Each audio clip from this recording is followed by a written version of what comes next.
আপনার সমস্যাটা কি বলুন তো মিস্টার ফারাবি? আমি গত 5 মিনিট ধরে আপনাকে একটা সিম্পল প্রশ্ন করেছি, আর আপনি আমার দিকে এমন ভাবে তাকিয়ে আছেন যেন আমি ভিন গ্রহের কোনো প্রাণী, আর আমার কপাল থেকে 2টো অ্যান্টেনা বের হয়ে আছে। Hello mister Farabi, connection lost নাকি আপনার মাথার ভেতরে র্যাম ক্রস করেছে? মিটিং এর মাঝখানে এইভাবে স্পেস আউট হয়ে যাওয়ার কোনো মানে আছে? আমি কি ধরে নেব আপনি আমার কথা শুনছিলেন না? না না ম্যাডাম, শুনছিলাম তো, শতভাগ মনোযোগ দিয়ে শুনছিলাম। আপনার কণ্ঠস্বর তো আর সাধারণ কণ্ঠ নয়, একেবারে Dolby atoms surround sound system. না শুনে উপায় আছে? তাহলে আমার প্রশ্নের উত্তর দিচ্ছেন না কেন? আমি জিজ্ঞেস করেছি আমাদের নতুন এনার্জি এক্স ড্রিঙ্কের ট্যাগলাইন কি হতে পারে, সে সম্পর্কে আপনার প্রাথমিক ধারণাটা কি? ও ট্যাগলাইন, হ্যাঁ হ্যাঁ অবশ্যই। আমার মাথায় তো আইডিয়ার বন্যা বয়ে যাচ্ছে ম্যাডাম, কিন্তু সমস্যা হলো আপনার দিকে তাকালে আমার মাথার সব আইডিয়া কর্পূরের মতো উবে যায়। আপনার চেহারায় এমন একটা মায়া আছে, থুক্কু, মায়া না মায়াঙ্ক চৌধুরী, না না ধুর কি বলছি, মানে আপনার চেহারায় এমন একটা গাম্ভীর্য আছে যে আমার ক্রিয়েটিভিটিও ভয়ে লুকিয়ে পড়ে আর কি। আপনি কি আমার সাথে ফাজলামি করছেন মিস্টার ফারাবি? সি ম্যাডাম, আপনার সাথে ফাইজলামি করার দুঃসাহস আমার আছে নাকি? আমি তো শুধু বোঝাতে চাইছিলাম আপনার পার্সোনালিটি এতটাই স্ট্রং যে আমার মতো সাধারণ কপিরাইটারের ক্রিয়েটিভ সেলগুলো ভয়ে স্ট্রাইক রেখেছে। তারা বলছে আগে জীবন পরে ট্যাগলাইন। আমার মনে হচ্ছে আপনার চাকরিটা এখন খুব বেশি ঝুঁকিতে আছে। জানি ম্যাডাম, আপনার মতো একজন বস থাকলে চাকরি তো সবসময় ঝুঁকিতে থাকবে। এই পেশাটা অনেকটা রোলার কোস্টার রাইডের মতো, কখন উপরে উঠবো আর কখন ধপাস করে নিচে পড়বো তার কোনো গ্যারান্টি নেই। তবে একটা কথা বলতেই হয় ম্যাডাম, আপনার এই পাওয়ার স্যুটটা কিন্তু দারুণ। আপনাকে দেখতে ঠিক হলিউডের কোনো সিনেমার ভিলেনের মতো লাগছে, যে কিনা শেষে নায়কের প্রেমে পড়ে যায়। Get out, just get out from my cabin now. বেচারা ফারাবি এক মুহূর্ত সেখানে দাঁড়াতে পারল না। সে জানে তার এক্স গার্লফ্রেন্ড নিঝুম যদি রেগে যায় তাহলে কি হবে তার সাথে, তা সে ভালো করে জানে। ঘটনার সূত্রপাত হয়েছিল আজ সকালে ক্রিয়েটিভ সলিউশন অ্যাডভার্টাইজিং এজেন্সির কনফারেন্স রুমে। অফিসের ক্রিয়েটিভ টিমের সবাই অধীর আগ্রহে অপেক্ষা করছে তাদের পুরনো ক্রিয়েটিভ হেড অবসরে যাওয়াই। আজ নতুন বছরে যোগ দেওয়ার কথা। ফারাবি টিমের সবচেয়ে মেধাবী এবং সবচেয়ে ডানপিটে কপিরাইটার। সে তার পাশে কিউবিকলের বন্ধু ও সহকর্মী রিয়াদকে কনুই দিয়ে খোঁচা মেরে ফিস করে বলল, কিরে, নতুন বস আসতে আর কত দেরি? আমার তো টেনশনে খিদে পেয়ে যাচ্ছে। আশা করি লোকটা যেন খুব বেশি বোরিং না হয়। তোর আবার টেনশন? বস যেই আসুক তুই তো তাকে জ্বালিয়ে মারবি। আরে দেখিস, এবারও নির্ঘাত কোনো টাক মাথা গম্ভীর চেহারার পান চিবানো আঙ্কেল টাইপের বস আসবে, যিনি এসে প্রথমেই বলবেন creativity is good but discipline is better. আমার তো ভাবতেই ঘুম পাচ্ছে। ফারাবির কথায় টিমের বাকি সদস্যরাও হেসে উঠল। ঠিক তখনই কনফারেন্স রুমের কাছের দরজাটা নিঃশব্দে খুলে গেল। সবার হাসি এক মুহূর্তেই থেমে গেল। ভেতরে প্রবেশ করল এক দীর্ঘাঙ্গী সুন্দরী তরুণী, পরনে কালো রঙের নিখুঁত পাওয়ার স্যুট, পায়ে হাই হিল, চুলগুলো পরিপাটি করে খোপা করা। তার হাঁটা চলাই তার চাহনিতে এমন এক আত্মবিশ্বাস ঠিকরে পড়ছে যা এক মুহূর্তে পুরো রুমের আবহাওয়াটাই বদলে দিল। সবাই সম্মানের সাথে উঠে দাঁড়ালো, কিন্তু ফারাবি যেন তার চেয়ারের সাথে জমে গেছে। তার চোখ দুটো বিস্ময়ে বড় বড় হয়ে গেছে, মুখটা হা হয়ে গেছে, বুকের ভেতরটা যেন কেউ হাতুড়ি দিয়ে পেটাচ্ছে। এটা তো নিঝুম। ও মাই গড, এই খিটখিটে বদমেজাজি ডাইনি মেয়ে এখানে কি করছে?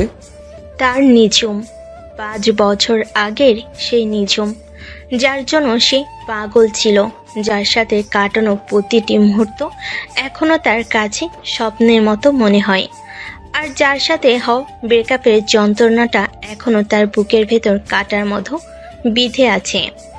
নিঝুম ধীর পায়ে হেঁটে ডায়াসের সামনে গিয়ে দাঁড়ালো।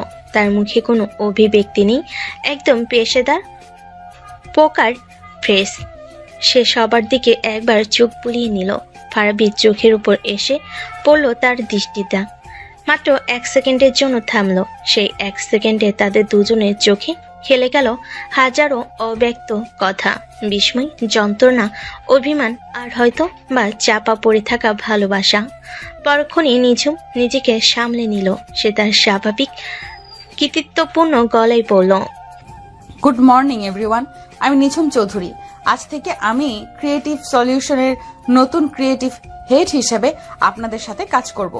আশা করি আমরা সবাই মিলে এই কোম্পানিকে আরো নতুন উচ্চতায় নিয়ে যেতে পারবো। সে একে একে সবার সাথে পরিচিত হতে লাগলো, সবার সাথে খুব আন্তরিকভাবে হাত মেলালো, তাদের কাজ সম্পর্কে জিজ্ঞেস করলো। অবশেষে সে এলো ফারাবির সামনে। আপনি নিশ্চয়ই ফারাবি আহমেদ? নিঝুম এমন ভাবে জিজ্ঞেস করলো যেন সে এই নামটা এই প্রথমবার শুনছে। আপনার কাজের সুনাম আমি অনেক শুনেছি। সে ফারাবির দিকে তার হাতটা বাড়িয়ে দিল। ফারাবি যেন ঘোরের মধ্যে ছিল। সে কাঁপা কাঁপা হাতে নিঝুমের দিকে তার হাতটা বাড়ালো। 5 বছর পর আবার সেই পরিচিত স্পর্শ, কিন্তু আজ সেই স্পর্শে কোনো উষ্ণতা নেই, আছে শুধু পেশাদারিত্বের শীতলতা। ফারাবি কোনো মতে বলতে পারল, ধন্যবাদ madam. Welcome to the team again. নিঝুমের ঠোঁটের কোণে 1 সেকেন্ডের জন্য একটা রহস্যময়ী হাসি ফুটে উঠেই মিলিয়ে গেল। মিটিং শেষ হওয়ার পর ফারাবি যখন নিজের ডেস্কে ফিরে এলো, তখনও তার হাত পা কাঁপছে। রিয়াদ তার কাঁধে হাত রেখে বলল, কি রে দোস্ত, কি হলো তোর? নতুন বসকে দেখে কি ভূত ধরার মতো চমকে গেলি নাকি? প্রেমে পড়ে গেলি প্রথম দেখাতেই? প্রেম প্রেম তো 5 বছর আগেই মরে ভূত হয়ে গেছে দোস্ত। এখন তো শুধু সেই ভূতের সাথেই আমার সহবাস থুক্কু বসবাস। আর সেই ভূত যে আজ তার বস হয়ে ফিরে আসবে, সে তার স্বপ্ন কল্পনা করতে পারেনি। মিটিংয়ে ঠিক 1 ঘন্টা পরেই ফারাবির ডেস্কের ইন্টারকমটা বেজে উঠল। ওপাশে নিঝুমের ঠান্ডা আবেগহীন কণ্ঠ, ফারাবি, আমার কেবিনে আসুন আর্জেন্টলি। ফারাবি যখন তার কেবিনে ঢুকলো, তখন নিঝুম একটা ফাইল দেখছিল। ফারাবি কিছুক্ষণ দাঁড়িয়ে থাকার পর নিঝুম ফাইলটা মুখ থেকে না তুলেই বলল, বসুন। ফারাবি বসার পর প্রায় 1 মিনিট ধরে পিন পতন নীরবতা। তারপর নিঝুম ফাইলটা বন্ধ করে তার দিকে তাকালো। সেই চোখে কোনো পুরনো পরিচিতির ছাপ নেই, আছে শুধু একজন বসের কঠোরতা। তো মিস্টার ফারাবি, নতুন বসের অধীনে কাজ করতে আপনার কেমন লাগছে? আর তারপরে তাদের মধ্যে গল্পের শুরুতেই সেই কথোপকথনগুলো হয়েছিল, যা প্রমাণ করে দিচ্ছিল তাদের এই অনাকাঙ্ক্ষিত পুনর্মিলন কোনো মিষ্টি প্রেমের গল্পের সূচনা নয়, বরং এক তীব্র পেশাগত এবং ব্যক্তিগত যুদ্ধেরই পূর্বাভাস। ফারাবি প্রায় ছিটকে বেরিয়ে এলো নিঝুমের কেবিন থেকে। দরজাটা বন্ধ করার শব্দে পুরো ফ্লোর একবারের জন্য কেঁপে উঠল। সে হনহন করে হেঁটে গিয়ে নিজের চেয়ারে ধপাস করে বসে পড়ল। তারপর কিবোর্ডের উপর এমনভাবে হাত রাখলো যেন ওটা কিবোর্ড নয়, নিঝুমের মুখ। রিয়াদ ভয়ে ভয়ে তার কিউবিকলের বিভাগের উপর দিয়ে উকি দিল। কি রে দোস্ত, কি হলো? আছিস এখনো?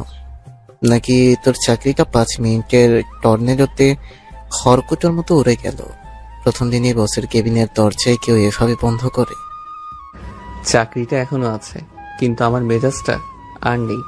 ওটা এখন বঙ্গোপসাগরে সৃষ্ট নিম্নচাপের রূপ নিয়েছে। যে কোনো মুহূর্তে সাইক্লোন হয়ে তোর উপরে আছড়ে পড়তে পারে। তাই বলছি, এখান থেকে ভাগ। আরে চড়ছিস কেন? কি হয়েছে ম্যাডাম? তোকে দেখে তো মনে হচ্ছে উনি তোকে শুধু ঝাড়ি দেননি, তোর কিডনিটাও চেয়ে বসেছেন। কিডনি চাইলে তো দিতাম রে দোস্ত, কিন্তু উনি চেয়েছেন আমার আত্মসম্মান, চেয়েছেন আমার অতীত, চেয়েছেন আমাকে আবার সেই 5 বছর আগের ফারাবি বানিয়ে দিতে, যে কিনা উনার কথায় উঠতো আর বসতো। মানে? মানে হলো আমার জীবনের রোলার কোস্টার রাইডটা আনুষ্ঠানিকভাবে শুরু হয়ে গেছে। সিট বেল্ট বাঁধারও সুযোগ পেলাম না। ঠিক তখনই সবার কম্পিউটারে টিং করে একটা শব্দ হলো। একটা নতুন ইমেল। স্ক্রিনে প্রেরকের নামটা জলজল করছে, নিঝুম চৌধুরী, ক্রিয়েটিভ হেড রিয়াদ। ইমেলটা খুলেই চিৎকার করে উঠল, সর্বনাশ! এ তো দেখি হিটলারের আধুনিক সংস্করণ। নতুন বস্ত্র দেখি এসে ফায়ার করা শুরু করে দিয়েছেন। ফারাবি বিরক্ত মুখে জিজ্ঞেস করলো, কি হয়েছে? আরে দেখ না, নতুন ক্লায়েন্ট এনার্জি এক্স ড্রিঙ্কসের জন্য ক্যাম্পেইন আইডিয়া চেয়েছে। ডেডলাইন আগামীকাল সকাল 10টা। মাত্র এক রাতের মধ্যে আইডিয়া জেনারেট করতে হবে। এটা কি অফিস নাকি মাস্টার শেফের কিচেন যে 1 ঘন্টার মধ্যে নতুন রেসিপি বানিয়ে দিতে হবে? কিন্তু ফারাবি ইমেলটা দেখে হাসলো। তার চোখে হতাশার বদলে প্রতিশোধের আগুন জ্বলে উঠল। ফায়ার করুক, আমিও দেখব কার আগুনে কে জ্বলে। সে হয়তো ভুলে গেছে ক্রিয়েটিভিটির এই মাঠে আমি সেরা খেলোয়াড়। সে আমার অতীত হতে পারে, কিন্তু সে আমার ভবিষ্যৎ নিয়ন্ত্রণ করতে পারবে না। আজ রাতে খেলা হবে রিয়াদ, এমন খেলা যা সে কোনো দিনও ভুলতে পারবে না। পরের দিন সকাল 10টা, কনফারেন্স রুমে থমথমে পরিবেশ। নিঝুম তার চেয়ারে বসে আছে, তার মুখ পাথরের মতো কঠিন। টিমের বাকি সদস্যরা ভয়ে ভয়ে এক একে তাদের দুর্বল গতানুগতিক আইডিয়াগুলো উপস্থাপন করছে আর নিঝুমের কাছ থেকে করা কথা শুনছে। এটাকে আইডিয়া বলে মিস্টার জামান। এই ট্যাগলাইন তো আমি ক্লাস 5-এর রচনাতেও ব্যবহার করব না। আর সাদিয়া, তোমার প্রেজেন্টেশনের চেয়ে আমার নানির বানানো আচারও বেশি আকর্ষণীয়। নেক্সট। অবশেষে এলো ফারাবির পালা। সে খুব আত্মবিশ্বাসের সাথে উঠে দাঁড়ালো। নিঝুম তার দিকে তাকিয়ে একটা বাঁকা হাসি দিয়ে বলল, তো মিস্টার ফারাবি, আপনার ক্রিয়েটিভ সেলগুলো কি গত রাতের মধ্যে ধর্মঘট ভেঙে কাজে ফিরেছে নাকি এখনো ভয়ের খাটের নিচে লুকিয়ে আছে? তার এই খোঁচাতে টিমের বাকি সদস্যরা মুখ চাউচাই করতে লাগলো, কিন্তু ফারাবি একটু দবল না। সে মৃদু হেসে তার প্রেজেন্টেশন শুরু করলো। আমার ক্রিয়েটিভ সেলগুলো কখনো ধর্মঘটে যায় না ম্যাডাম। তারা শুধু সঠিক অনুপ্রেরণার জন্য অপেক্ষা করে। আর কাল রাতে আপনার ইমেইলটা আমার জন্য টনিকের মতো কাজ করেছে। তাই নাকি? তাহলে দেখা যাক আপনার টনিক কতটা কাজ করছে। আমার ক্যাম্পেইনের নাম হলো switch on your inner beast. এরপরে 10 মিনিট ধরে ফারাবি যা বলল তা ছিল এক কথাই বিদ্যুৎ চমকের মতো। সে কোনো স্লাইড ব্যবহার করলো না, কোনো নোট দেখলো না। সে শুধু তার কথার আবেগ দিয়ে পুরো রুমের পরিবেশটাই বদলে দিল। ফারাবি প্রশ্ন ছুড়ে দিল, আমরা কাকে টার্গেট করছি? শুধু সেই ছেলে মেয়েদের যারা সারা দিন জিমে গিয়ে ঘাম ঝরায়? না, আমরা টার্গেট করছি সেই ছেলেটাকে যে সারা দিন বসের ঝাড়ি খেয়ে লোকাল বাসে ঝুলে বাসায় ফেরে, কিন্তু রাতের বেলা সে তার গিটারটা হাতে নিয়ে হয়ে ওঠে একজন রকস্টার। আমরা টার্গেট করছি সেই মেয়েটাকে যে সারাদিন ক্লাসের বোরিং লেকচার শোনে, কিন্তু মধ্যরাতে সে একজন কোডার, একজন হ্যাকার, যে কিনা পুরো সিস্টেমকে নাড়িয়ে দিতে পারে। এনার্জি এক্স শুধু একটা এনার্জি ড্রিঙ্কস নয় ম্যাডাম, এটা হলো তাদের ভেতরে সেই ঘুমন্ত পশুটাকে, তাদের ভেতরে সেই বীজটাকে জাগিয়ে তোলার একটা সুইচ। তার কথা বলার ভঙ্গিতে, তার চোখের আগুনে সবাই যেন সম্মোহিত হয়ে গিয়েছিল। ফারাবি এক মুহূর্তের জন্য থামলো, পুরো রুমের উপর চোখ বুলিয়ে নিল। আর আমার ট্যাগলাইন এনার্জি এক্স, সাধারণের আড়ালে অসাধারণ তুমি। ফারাবির প্রেজেন্টেশন শেষ হওয়ার পর পুরো রুমে পিনপতন নীরবতা। টিমের সবাই মুগ্ধ, বিস্মিত। রিয়াদের চোখে মুখে গর্বের ছাপ।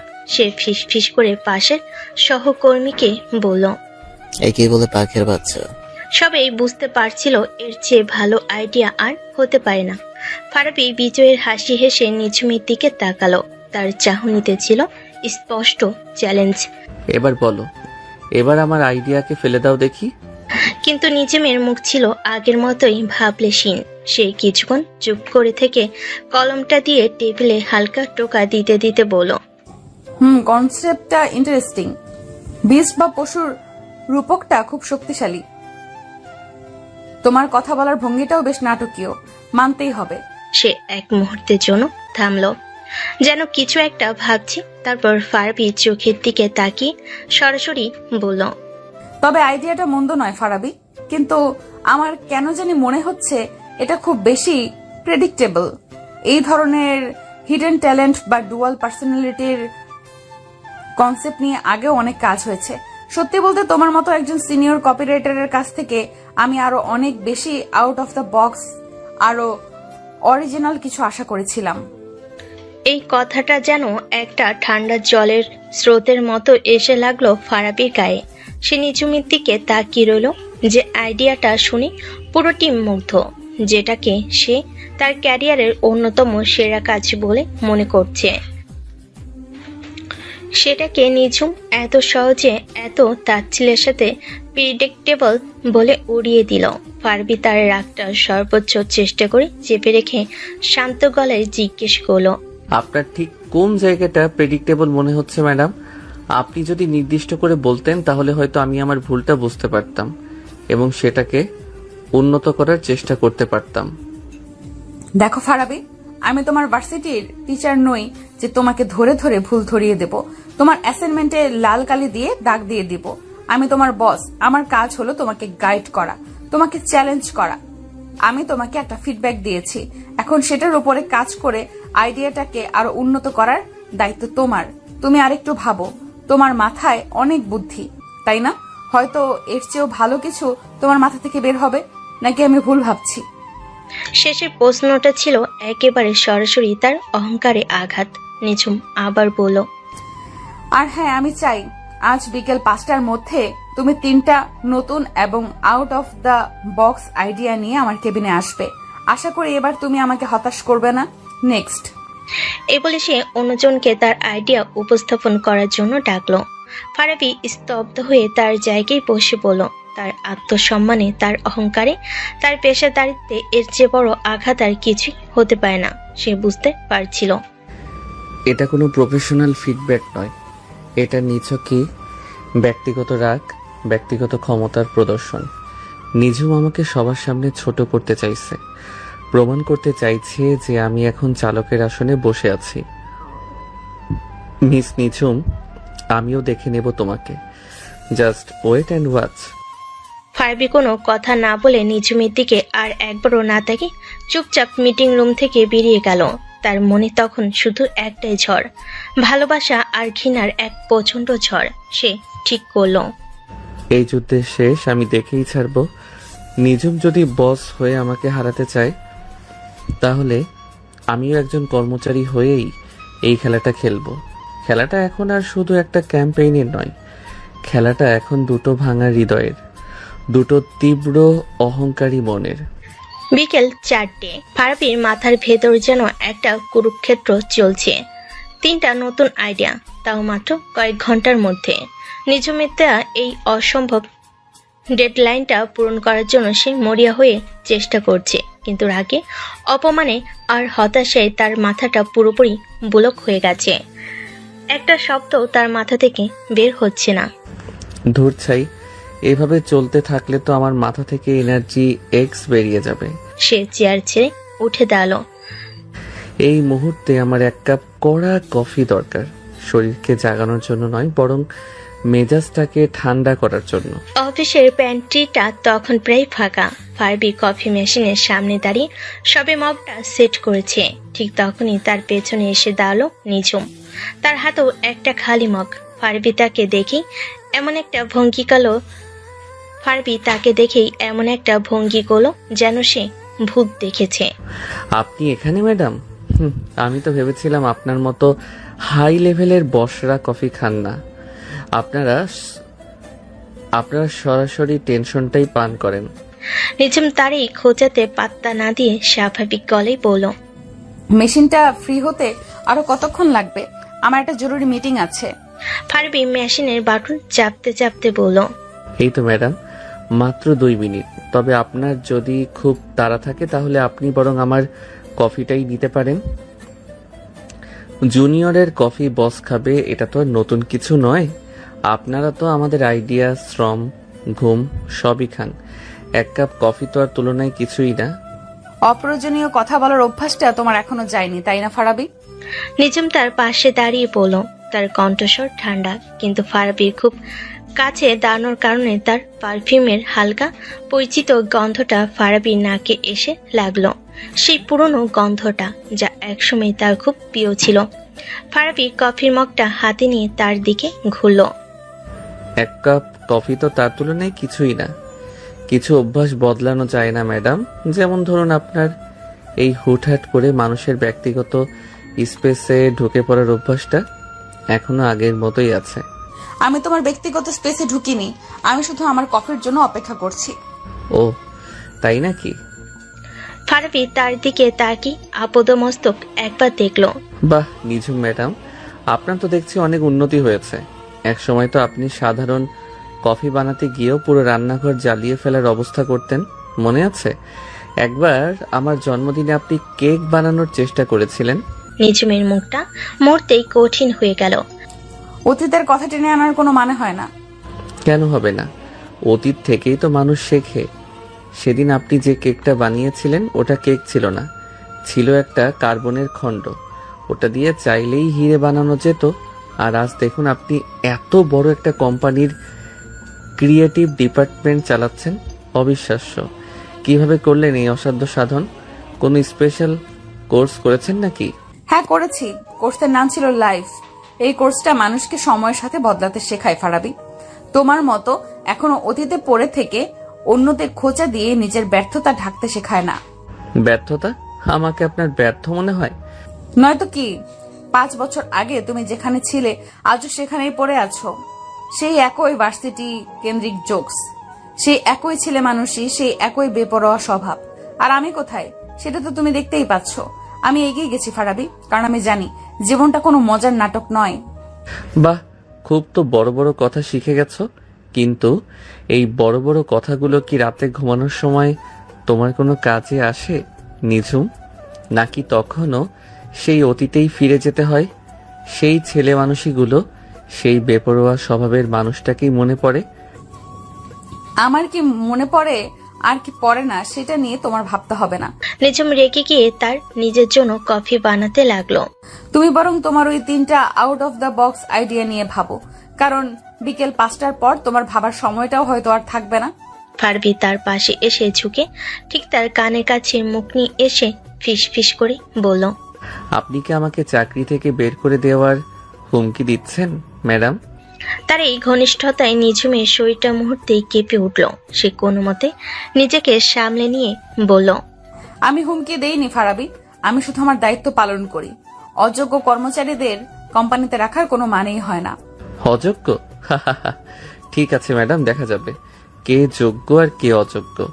বিকেল 5টায় আমার আইডিয়াগুলো আপনার টেবিলে থাকবে, কিন্তু আমার একটা শর্ত আছে। তোমার শর্ত শোনার জন্য আমি বাধ্য নই। শুনতে তো হবেই। আমার আইডিয়াগুলো যদি আপনার সকালের আইডিয়ার চেয়েও ভালো হয়, তাহলে কালকে আপনাকে পুরো টিমের সামনে, সবার সামনে বলতে হবে, Farabi you are a genius. পারবেন তো, নাকি আপনার বসগিরির ইগোতে লাগবে? এই সরাসরি চ্যালেঞ্জে নিঝুমের মুখটা লাল হয়ে গেল। সে ফারাবির চোখের দিকে তাকিয়ে দেখল, সেই চোখে আগুন জ্বলছে। ঠিক আছে, চ্যালেঞ্জ গ্রহণ করলাম, কিন্তু যদি তোমার আইডিয়াগুলো আমার পছন্দ না হয় তাহলে কাল থেকে তুমি আমার ব্যক্তিগত কফি বয় হিসেবে কাজ করবে। প্রতিদিন সকালে আমার জন্য কফি বানিয়ে আমার টেবিলে নিয়ে আসবে। রাজি? ডান। এই বলে ফারাবি তার কফির মগে একটা চুমুক দিল। উফ, কফিটা বড্ড তেতো, ঠিক আপনার মতো। এ বলে সে একটা চোখ টিপে সেখান থেকে বেরিয়ে গেল। নিজম একা পেন্ট্রিতে দাঁড়িয়ে রইল। তার হাত রাগে কাঁপছিল, কিন্তু রাগের আড়ালে তার বুকের ভেতরটা তোলপাড় করছিল অন্য কোনো এক অজানা অনুভূতিতে। 5 বছর পর ফারাবির সাথে এই লড়াইটা, এই খুনসুটিটা তার কেন জানি খুব বেশি ভালো লাগছিল। পাগল একটা, একটুও বদলায়নি এখনো। বিকেল 4:55। ফারাবির ডেস্কটপের কোণায় সময়টা লাল রঙে জ্বলজ্বল করছে, যেন কাউন্টডাউন টাইমার। তার সামনে ছড়ানো ছিটানো অসংখ্য কাগজ, কয়েকটা খালি কফির কাপ আর একটা উপর হয়ে থাকা এনার্জি ড্রিঙ্কের ক্যান। গত 1 ঘন্টায় সে যা করেছে তাকে ঠিক কাজ বলা চলে না, বরং একটা ঘূর্ণিঝড়ের সাথে তুলনা করা যায়। নিজমের দেওয়া চ্যালেঞ্জটা তার জেদকে এমনভাবে উস্কে দিয়েছে যে তার মাথার ভেতর থেকে আইডিয়াগুলো যেন আগ্নেয়গিরির লাভার মতো বেরিয়ে আসছিল।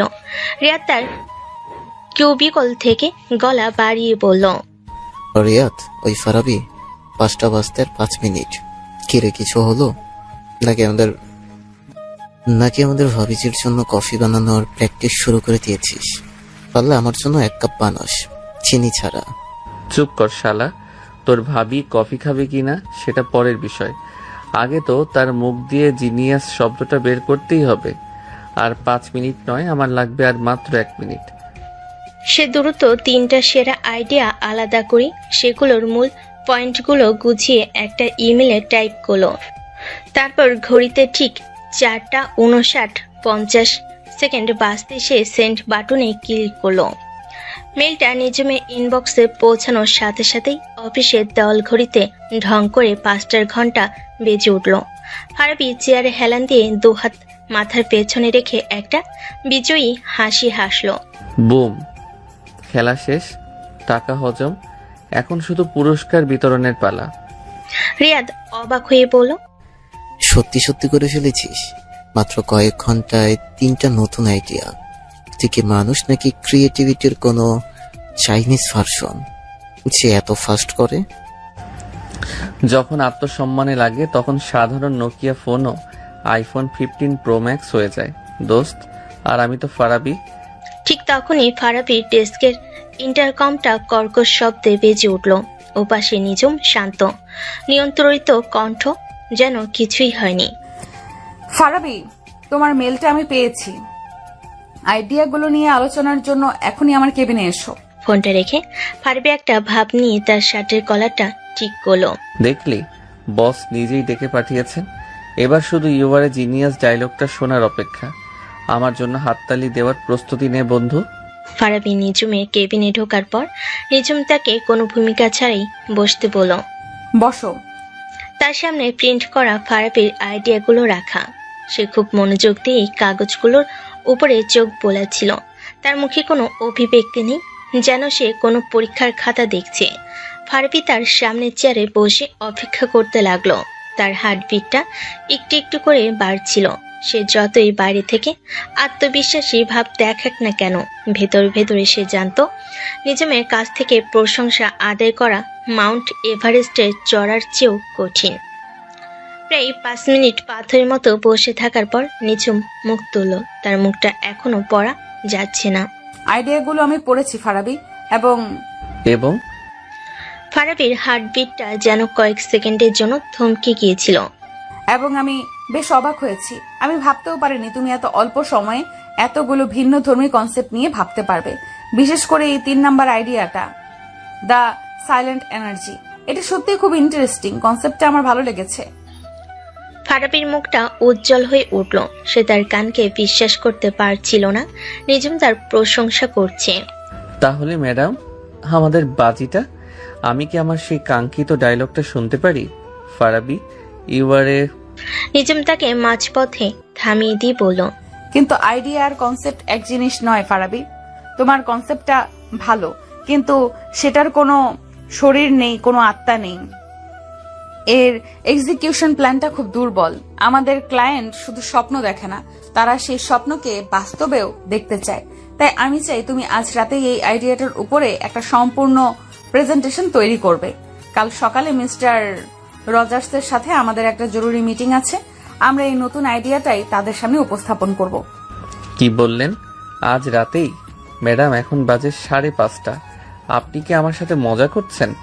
একটা সম্পূর্ণ প্রেজেন্টেশন রিসার্চ আর মার্কেট অ্যানালাইসিস সহ তৈরি করতে অন্তত 8 থেকে 10 ঘন্টা সময় লাগবে। এটা কোনোভাবেই সম্ভব না। কেন সম্ভব না? নিজমের ঠোঁটের কোণে সেই পরিচিত বাঁকা হাসিটা আবার ফিরে এলো। আমার টিমের সেরা কর্মচারীর কাছে তো সময়ের কোনো অজুহাত থাকতে পারে না, তাই না ফারাবি? তুমি না কিছুক্ষণ আগেই বলেছিলে আত্মসম্মানে আঘাত লাগলে সাধারণ মানুষ হালকা হয়ে যায়। নাকি তোমার সেই হাল খাওয়ার শক্তিটা মাত্র কয়েক ঘন্টাতেই ফুরিয়ে গেল? এটা হালকা হওয়ার প্রশ্ন নয় ম্যাডাম, এটা বাস্তবতার প্রশ্ন। তাহলে হয়তো আমারই তোমাকে চিনতে ভুল হয়েছে। নিঝুম উঠে দাঁড়িয়ে জানালার কাছে গেল। আমি ভেবেছিলাম তুমি চ্যালেঞ্জ নিতে ভালোবাসো। যাকগে, তুমি যদি না পারো তাহলে আমাকে পরিষ্কার করে বলে দাও, আমি অন্য কাউকে দিয়ে কাজটা করিয়ে নেব। সাদিয়া হয়তো পারবে, ওর কাজ করার স্পিড বেশ ভালো। এই কথাই ফারাবির জেদটা আবার আগ্নেয়গিরির মতো ফেটে পড়ল। অন্য কেউ তার আইডিয়া নিয়ে কাজ করবে, এটা সে কিছুতেই মেনে নিতে পারবে না। না, অন্য কাউকে লাগবে না, আমি করব, আজ রাতেই করব। আপনি কোনো চিন্তা করবেন না ম্যাডাম। কাল সকালের মিটিংয়ে আপনার হাতে একটা বিশ্বমানের প্রেজেন্টেশন থাকবে, এমন প্রেজেন্টেশন যা দেখে আপনি জিনিয়াস শব্দটা বলতে বাধ্য হবেন। গুড, আমি এটাই আশা করেছিলাম। তাহলে আর সময় নষ্ট না করে কাজে লেগে পড়ো। রাত 10টা। ক্রিয়েটিভ সলিউশনস এর বিশাল ফ্লোরটা ভূতের বাড়ির মতো অন্ধকার, নিস্তব্ধ। শুধু দুটো ডেস্কের আলো জ্বলছে, একটা নিঝুমের কাছে কেবিনের ভিতর, আরেকটা বাইরে ফারাবির ডেস্কে। দূর চাই, এই ডেটাটা মিলছে না কেন? ফারাবি বিরক্ত হয়ে বিড়বিড় করলো, তার চোখ দুটো জ্বালা করছে, মাথাটা হ্যাং হয়ে আছে। কাজের চাপে পরিবেশটা এতটাই থমথমে যে কিবোর্ডের টাইপিং এর শব্দ খুব জোরে শোনাচ্ছে। হঠাৎ করে সেই নিস্তব্ধতা ভেঙে দিয়ে ফারাবির পকেটে থাকা ফোনটা তীব্র স্বরে বেজে উঠল। রিংটং হিসাবে বাজছে অর্ণবের গাওয়া সেই পুরনো গান। অর্ণবের গাওয়া সেই পুরনো পরিচিত গানটা। হারিয়ে গিয়েছি এই তো ভালো খবর আমার কেউ রাখে না। গানটা যেন কোনো রিংটন নয়, একটা টাইম মেশিন।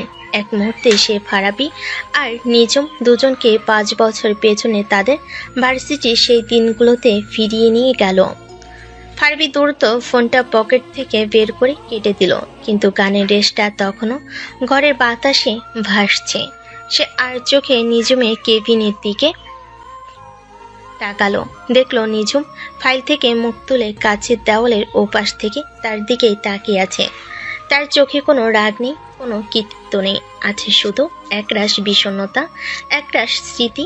কয়েক মুহূর্তে নীরবতার পর ফারাবির ডেস্কের ইন্টারকমটা বেজে উঠল। ওপাশে নিঝুমের কণ্ঠ, তবে এবার আর আগের মতো কঠোর নয়, কিছুটা নরম, কিছুটা ভেজা। জি ম্যাডাম। ফারাবি, তোমার ফোনের রিংটোনটা এখনো এটাই আছে? হ্যাঁ। কেন? বদলাতে ইচ্ছে করেনি কখনো। আবারও কয়েক সেকেন্ডের নীরবতা। ফারাবি শুনতে পাচ্ছিল ফোনের ওপাশে নিঝুম একটা দীর্ঘশ্বাস ফেলো। গানটা বেশ বিরক্তিকর, অফিসের পরিবেশের সাথে ঠিক যায় না। এটা বদলে ফেললে ভালো হয়, এটা আমার আদেশ। ফারাবি তার ফোনের স্ক্রিনের দিকে তাকালো, যেখানে এখনো নিঝুমের সাথে তার পুরনো একটা হাসি মুখের ছবি ওয়েলপেপার হিসেবে দেওয়া আছে। সে মুচকি হাসলো। কিছু আদেশ মানা যায় না ম্যাডাম, কারণ কিছু জিনিস বদলানো যায় না, চাইলেও না। এই একটি লাইনে তাদের দুজনের মধ্যকার সমস্ত পেশাদারিত্বের দেওয়াল যেন এক মুহূর্তের জন্য ভেঙে পড়ল।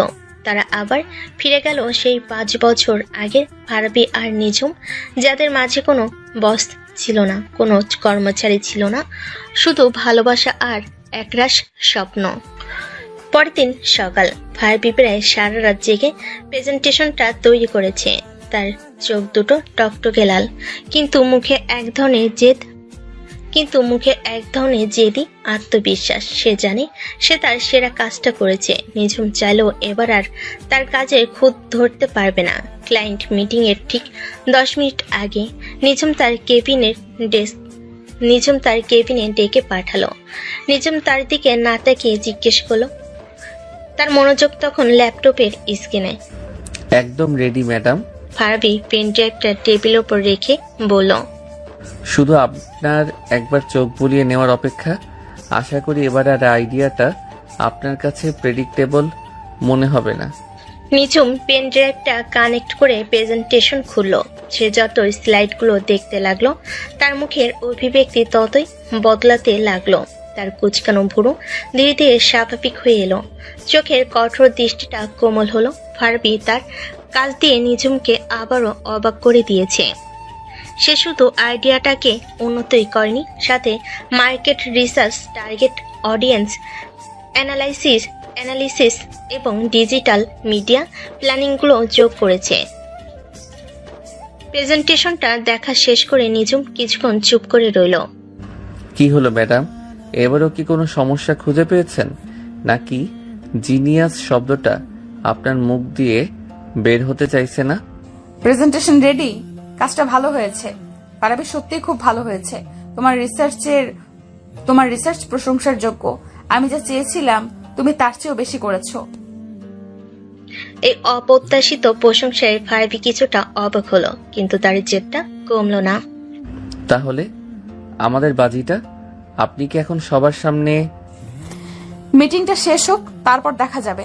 এখন চলো, মিস্টার রজার্স আমাদের জন্য অপেক্ষা করছেন। কনফারেন্স রুমে থমথমে পরিবেশ। এনার্জি এক্স এর সিও মিস্টার রজার্স একজন 50 ঊর্ধ্ব রাশভারী আমেরিকান। তার সামনে ভালো আইডিয়া উপস্থাপন করা আর বাঘের খাঁচায় ঢুকে তাকে নাচ শেখানো একই জিনিস। প্রথমে নিজুম ক্যাম্পেইনের প্রেক্ষাপটটা তুলে ধরল, তারপর সে ফারাবিকে প্রেজেন্টেশন দেওয়ার জন্য ডাকলো। ফারাবি তার স্বভাবসুলভ ভঙ্গিতে অসাধারণ বাচনভঙ্গি আর আত্মবিশ্বাস দিয়ে প্রেজেন্টেশনটা শুরু করলো। দ্য সাইলেন্ট এজেন্সির কনসেপ্টটা মিস্টার রজার্সের বেশ পছন্দ হলো। তিনি কয়েকবার মাথা নেড়ে সায়ও দিলেন। ফারাবি যখন ভাবছে সে প্রায় জিতে গেছে, ঠিক তখনই মিস্টার রজার্স মিটিং থামিয়ে দিয়ে বলেন, হোল্ড ওয়ান ইয়াং ম্যান, আইডিয়াটা আমার ভালো লেগেছে। ইটস ফ্রেশ, ইটস পাওয়ারফুল, কিন্তু আমার একটা প্রশ্ন আছে। Sure sir. আমাদের মূল প্রতিযোগী লাইট স্পিড ড্রিঙ্কস, তারা তাদের বিজ্ঞাপনে এক্সট্রিম স্পোর্টস যেমন মাউন্টেন ক্লাইম্বিং, সার্ফিং এগুলো দেখায়। তাদের ট্যাগলাইন হলো আনলিশ দ্য পাওয়ার, আর তুমি বলছো তোমরা সাধারণ মানুষের ভেতরের শক্তিকে দেখাবে। আমার ভয় হচ্ছে তোমাদের এই সাইলেন্ট কনস্পেক্টরটা তাদের আউল ক্যাম্পেইনের সামনে স্ল্যান হয়ে যাবে না তো? মানুষকে তাকে দুর্বলতা ভাববে। এই অপ্রত্যাশিত প্রশ্নে ফারাবি কিছুটা থমকে গেল। সে এই দিকটা নিয়ে ভাবিনি। সে কিছু একটা উত্তর দেওয়ার জন্য মনে মনে শব্দ হাতড়াচ্ছিল। আমি কি উত্তরটা দিতে পারি স্যার? হঠাৎ করেই নিজমের শান্ত আত্মবিশ্বাসী কণ্ঠস্বর শোনা গেল। মিস্টার রজার্স তার দিকে তাকাতে এসে বলতে শুরু করলো, আপনি খুব গুরুত্বপূর্ণ একটা পয়েন্ট তুলে ধরেছেন স্যার। এটা সত্যি যে লাইট স্পিড পাওয়ার বা শক্তিকে খুব আক্ষরিক অর্থে দেখায়, কিন্তু আমরা মনে করি একবিংশ শতাব্দীতে শক্তির সংজ্ঞা বদলে গেছে। আজকের যুগে একজন পর্বতারোহীর চেয়ে একজন কোডারের শক্তি কোনো অংশে কম নয়, যে কিনা তার মেধা দিয়ে পুরো পৃথিবীকে বদলে দিতে পারে। একজন দৌড়বিদের চেয়ে একজন আর্টিস্টের শক্তি কম নয়, যে কিনা তার শিল্প দিয়ে সমাজে বিপ্লব ঘটাতে পারে। সে ফারাবির দিকে এক পলক তাকিয়ে আবার বলতে শুরু করলো, ফারাবি এই সাইলেন্ট এনার্জি কনসেপ্টটা আসলে দুর্বলতার কথা বলছে না স্যার, এটা বলছে ভেতরের শক্তির কথা। সেই শক্তি যা বাহির থেকে দেখা যায় না, কিন্তু যা দিয়ে অসম্ভবকে সম্ভব করা যায়। লাইট স্পিড আপনাকে পাহাড়ের চূড়ায় ওঠার শক্তি দিবে, আর আমাদের এনার্জি এক্স আপনাকে আপনার নিজের জীবনের চূড়ায় ওঠার সাহস দেবে। এখন সিদ্ধান্ত আপনার। আপনি কি শুধু শারীরিক শক্তি বিক্রি করতে চান, নাকি মানুষের স্বপ্নকে উস্কে দিতে চান? নিজমের এই অসাধারণ যুক্তি, তার কথা বলার ভঙ্গি, তার আত্মবিশ্বাস, সবকিছু মিলে মিস্টার রজার্সের মুখটা উজ্জ্বল হয়ে উঠল। তিনি হাততালি দিয়ে উঠলেন, brilliant miss Chowdhury, you are absolutely brilliant. আমি ঠিক এই ধরনের চিন্তা ভাবনাই খুঁজছিলাম। ফারাবির আইডিয়া আর আপনার দর্শন, এই দুটো মিলে একটা অগ্রতিরোধ্য ক্যাম্পেইন তৈরি হবে। Congratulation creative solution, we are happy to work with you. Meeting শেষ হলো। ক্লায়েন্ট খুশি মনে বেরিয়ে গেল। পুরো টিম আনন্দে ফেটে পড়ল। সবাই নিজুম আর ফারাবিকে অভিনন্দন জানাতে লাগলো। সবাই চলে যাওয়ার পর কনফারেন্স রুমে শুধু রয়ে গেল ফারাবি আর নিজুম। ফারাবি কোনো কথা না বলে চুপচাপ দাঁড়িয়েছিল। তার ইগো হয়তো তাকে নিজুমের প্রশংসা করতে বাধা দিচ্ছিল, কিন্তু তার মনটা আজ নিজুমের প্রতি এক নতুন শ্রদ্ধায় ভরে গিয়েছিল। সে আজ নতুন করে নিজমকে চিনেছে। সে শুধু তার এক্স গার্লফ্রেন্ড নয়, সে একজন অসাধারণ পেশাদার, একজন জিনিয়াস। নিজম তার ফাইলপত্র গোছাতে গোছাতে জিজ্ঞেস করল, কি হলো, এখনো দাঁড়িয়ে আছো কেন? কিছু না, শুধু ভাবছিলাম আপনি যদি ক্রিয়েটিভ হেড না হয়ে উকিল হতেন তাহলে হয়তো দেশের সেরা আইনজীবী হতেন। যেভাবে কথা দিয়ে আপনি পুরো কেস ঘুরিয়ে দিলেন, অবিশ্বাস্য। এই প্রথম ফারাবির মুখ থেকে কোনো উইটি রিমার্ক নয়, বরং জেনুইন প্রশংসা শুনল নিজম। তার খুব ভালো লাগলো। ফারাবি আবার জিজ্ঞেস করলো, আর আমাদের বাজিটা? আপনি কিন্তু এখনো আমাকে জিনিয়াস বলেননি। নিজম তার দিকে ফিরে একটা মিষ্টি হাসি হাসলো। তুমি কি সত্যিই চাও আমি ওটা বলি? অবশ্যই। ঠিক আছে। নিজম তার কাছে এগিয়ে এলো, তারপর তার কানের কাছে মুখ নিয়ে এসে ফিসফিস করে বলল, ইউ আর জিনিয়াস ফারাবি, কিন্তু মনে রেখো আমি তোমার বস, আর বস ইজ অলওয়েজ রাইট। এই বলে সে একটা চোখ টিপে রুম থেকে বেরিয়ে গেল। ফারাবি একা দাঁড়িয়ে হাসতে লাগলো। সে বুঝতে পারছিল তাদের এই পেশাগত যুদ্ধটা ধীরে ধীরে এক নতুন মিষ্টি খুনসুটির দিকে মন নিচ্ছে, যা হয়তো তাদের পুরনো সম্পর্কটাকেও নতুন করে ভাবার বাধ্য করবে। রাত প্রায় 10টা। ফারাবি অফিস থেকে এসে তার বাসায় ড্রয়িং রুমের সোফায় আদর্শা হয়ে টিভি দেখছে। টিভিতে একটা বোরিং টক শো চলছে, কিন্তু সেই দিকে তার কোনো মনোযোগ নেই। তার হাতে থাকা ফোনে সে হোয়াটসঅ্যাপে তার কলেজ জীবনের বন্ধুদের গ্রুপে তুমুল আড্ডায় মগ্ন। সে টাইপ করলো, দোস্ত, আজকের দিনটা যা গেল না। প্রথমে ভাবলাম ক্লায়েন্টকে পটিয়ে ফেলেছি, কিন্তু আমার বস ওই হিটলারনি শেষ মুহূর্তে এমন একটা ডায়লগ দিল যে ক্লায়েন্ট আমার চেয়ে ওরই ফ্যান হয়ে গেল। মেয়েটা কি মানুষ নাকি গুগল অ্যাসিস্ট্যান্ট বুঝি না, সব প্রশ্নের উত্তর ওর মাথায় রেডি থাকে। সে তার বন্ধু আকাশের সাথে কথা বলছিল, কিন্তু একই সময়ে তার মা মিসেস নার্সরিন তার জন্য রাতের খাবার গরম করতে করতে রান্নাঘর থেকে ডাকলেন, ফারাবি, এই ফারাবি, বলি রাতের খাবারটা কি আজ খাবি নাকি কালকে সকালবেলা একেবারে খাবি? আসছি মা। মায়ের ডাকে মনোযোগ সরে যাওয়ায় সে তার বন্ধুদের মেসেজের রিপ্লাইটা টাইপ করলো। কন্ট্যাক্ট লিস্টে আকাশের নামটা দেখেই দ্রুত সেন্ড করে দিল। মেসেজটা ছিল, দোস্ত, আমার বসটা একটা আস্ত হিটলারনি, সারাদিন শুধু আমাকেই বিরক্ত করার সুযোগ খোঁজে। মনে হয় পুরনো প্রতিশোধ নিচ্ছে। আমার তো মাঝে মাঝে ইচ্ছে করে ওর কফির মধ্যে তেলাপোকাটা ছেড়ে দেই। মেসেজটা সেন্ড হওয়ার 1 সেকেন্ডের মধ্যে ফারাবির বুকের ভেতরটা ধস করে উঠল। সে আকাশের বদলে মেসেজটা পাঠিয়ে দিয়েছে নিজুম চৌধুরী বসের নম্বরে। ও শিট শিট শিট। সে দ্রুত মেসেজটার উপর ট্যাপ করে ডিলিট ফর এভরিওয়ান অপশনটা খুঁজছিল, কিন্তু উত্তেজনায় হাত কাঁপছিল তার। ডিলিট করার আগে সে দেখল মেসেজটার নিচে দুটো নীল টিক চিহ্ন জ্বলে উঠেছে। তার মানে নিঝুম মেসেজটা দেখে ফেলেছে।